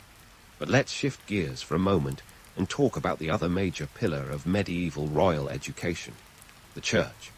Religion was the glue that held medieval society together, and a young noble's education was incomplete without a hefty dose of religious instruction. Future kings and queens were taught not just to rule, but to rule with divine sanction. Their education included the study of Latin, scripture, and the ever-complex relationship between church and state. It was a delicate balance, learning to wield power while keeping on the right side of the clergy, a group that could excommunicate you faster than you could say, "Papal bull." Strategic marriages were another cornerstone of royal education. Forget Tinder. The medieval equivalent was a series of carefully arranged unions designed to cement alliances and expand territories. Young royals were taught to view marriage less as a romantic endeavor and more as a military campaign, with dowries as the spoils of war. A well-placed marriage could bring peace or start a conflict. The stakes were high, and the pressure to marry well was as relentless as a siege on a castle. For those at the top of the feudal pyramid, love was a luxury, not a necessity. The economic implications of these royal marriages were staggering. They involved vast sums of money, land transfers, and political negotiations that could span continents. A single marriage could alter the balance of power, triggering a domino effect across Europe. It was a game of thrones, and the players were expected to be well-versed in the rules. Fail to marry strategically, and you might find your kingdom shrinking faster than your wedding guest list. So, as we untangle the threads of medieval royal education, it's clear that the path to power was as fraught with pitfalls as it was with opportunities. The myths of chivalry and noble knighthood endure because they resonate with our deepest hopes and dreams of honor and heroism. But the reality was often a brutal grind of politics, economics, and survival. In the Middle Ages, education was more than a means to an end. It was a weapon in the arsenal of power, as potent as any sword or scepter. As we prepare to venture forth into the next chapter of history, remember that the legends we cherish are often just that, legends. They are the stories we tell ourselves to make sense of a world that was, in many ways, as complex and challenging as our own. Stay tuned, because the medieval world has more secrets to reveal, and our journey through the annals of royal education is far from over. As we peel away the medieval layers of chainmail and religious doctrine, we find ourselves on the cusp of a new era, the Renaissance and Enlightenment, where education wasn't just a way to keep royal heads firmly attached to their bodies. It was a tool to reshape the world. This was the age when knowledge became power, quite literally, and the brainier your monarch, the more likely they were to wield influence with a quill rather than a sword. Let's dive into how this intellectual renaissance turned the old order on its head and left a legacy that would echo down the centuries. The Renaissance, with its flair for rediscovering the classics, was like the world's most intense book club. But instead of opera deciding the reading list, you had humanists like Petrarch and Erasmus dusting off ancient texts and promoting the idea that maybe, just maybe, there was more to life than divine right and dynastic squabbles. These intellectual heavyweights argued that education should extend beyond the cloistered halls of monasteries, nudging it into the bustling streets of Florence and the stately courts of France. Suddenly, having a humanist scholar as your tutor was all the rage. We're talking about patrons like Lorenzo de Medici, who wasn't just footing the bill for the arts, but also sponsoring the polymaths of the day. With the invention of the printing press, around 1440, by Johannes Gutenberg, the world of education was set on fire. No longer was knowledge the exclusive domain of monks with sore hands from copying manuscripts. Books were suddenly as accessible as medieval street food, and this flood of information meant that rulers could actually afford to be informed. It was a game changer. Imagine going viral in the 15th century, but with pamphlets instead of TikToks. By 1500, there were about 20 million books circulating across Europe, dramatically lowering the cost of knowledge and raising the stakes in the power game. But let's not get carried away with the idea that every Renaissance ruler was a philosopher king with a penchant for Plato. The myth of the enlightened monarch is as romantic as it is misleading. Take Henry Roman VIII of England.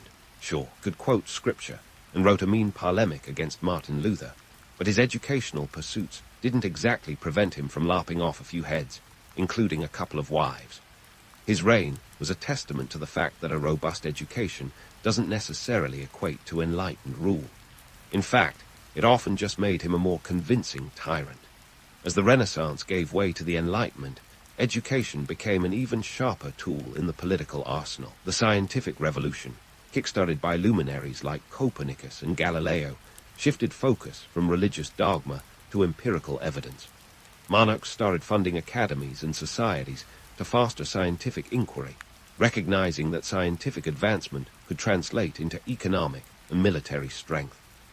Louis Roman XIV of France, the Sun King himself, established the French Academy of Sciences in 1666. The message was clear. In the age of reason, the clever could edge out the merely powerful.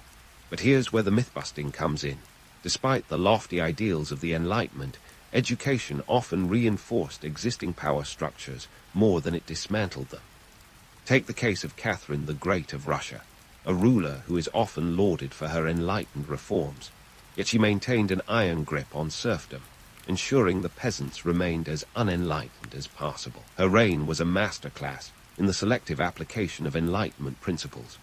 Enlightened despotism, it turns out, was a bit of an oxymoron. The economic repercussions of this educational shift were profound. As scientific inquiry opened up new worlds, both metaphorically and literally, European powers began to exploit these discoveries for colonial expansion. The funding of voyages and the establishment of trade routes required educated navigators and scientists whose skills were suddenly in high demand. This was the era when the phrase "knowledge is power" was taken quite literally, as countries raced to map the globe and extract its resources. Yet, the age-old tradition of education as a means of social control persisted. While monarchs like Frederick the Great of Prussia implemented compulsory education, the goal was often to produce loyal subjects who could read enough to follow orders, but not so much that they might question them. Education was a double-edged sword, a tool for both enlightenment and manipulation. In conclusion, the Renaissance and Enlightenment were pivotal in transforming education from a privilege of the few to a tool wielded by the state. The legacy of this period is a mixed bag of remarkable intellectual achievements and the sobering recognition that education, no matter how widespread, can be both empowering and oppressive. The so-called enlightened rulers often used their knowledge not to liberate, but to tighten their grip on power. So next time you hear about the wisdom of Renaissance princes or the brilliance of Enlightenment monarchs, remember that their education was as much about maintaining control as it was about spreading enlightenment. As we wrap up this journey through the annals of royal education, one thing is clear. The stories we tell about enlightened rulers are often more fiction than fact. The The true story of royal education is one of ambition, power, and the relentless quest for control. It's a tale as old as time, where the stakes were kingdoms and the players were all too human. And in the grand tapestry of history, education was the thread that wove it all together, shaping not just the rulers, but the world they ruled.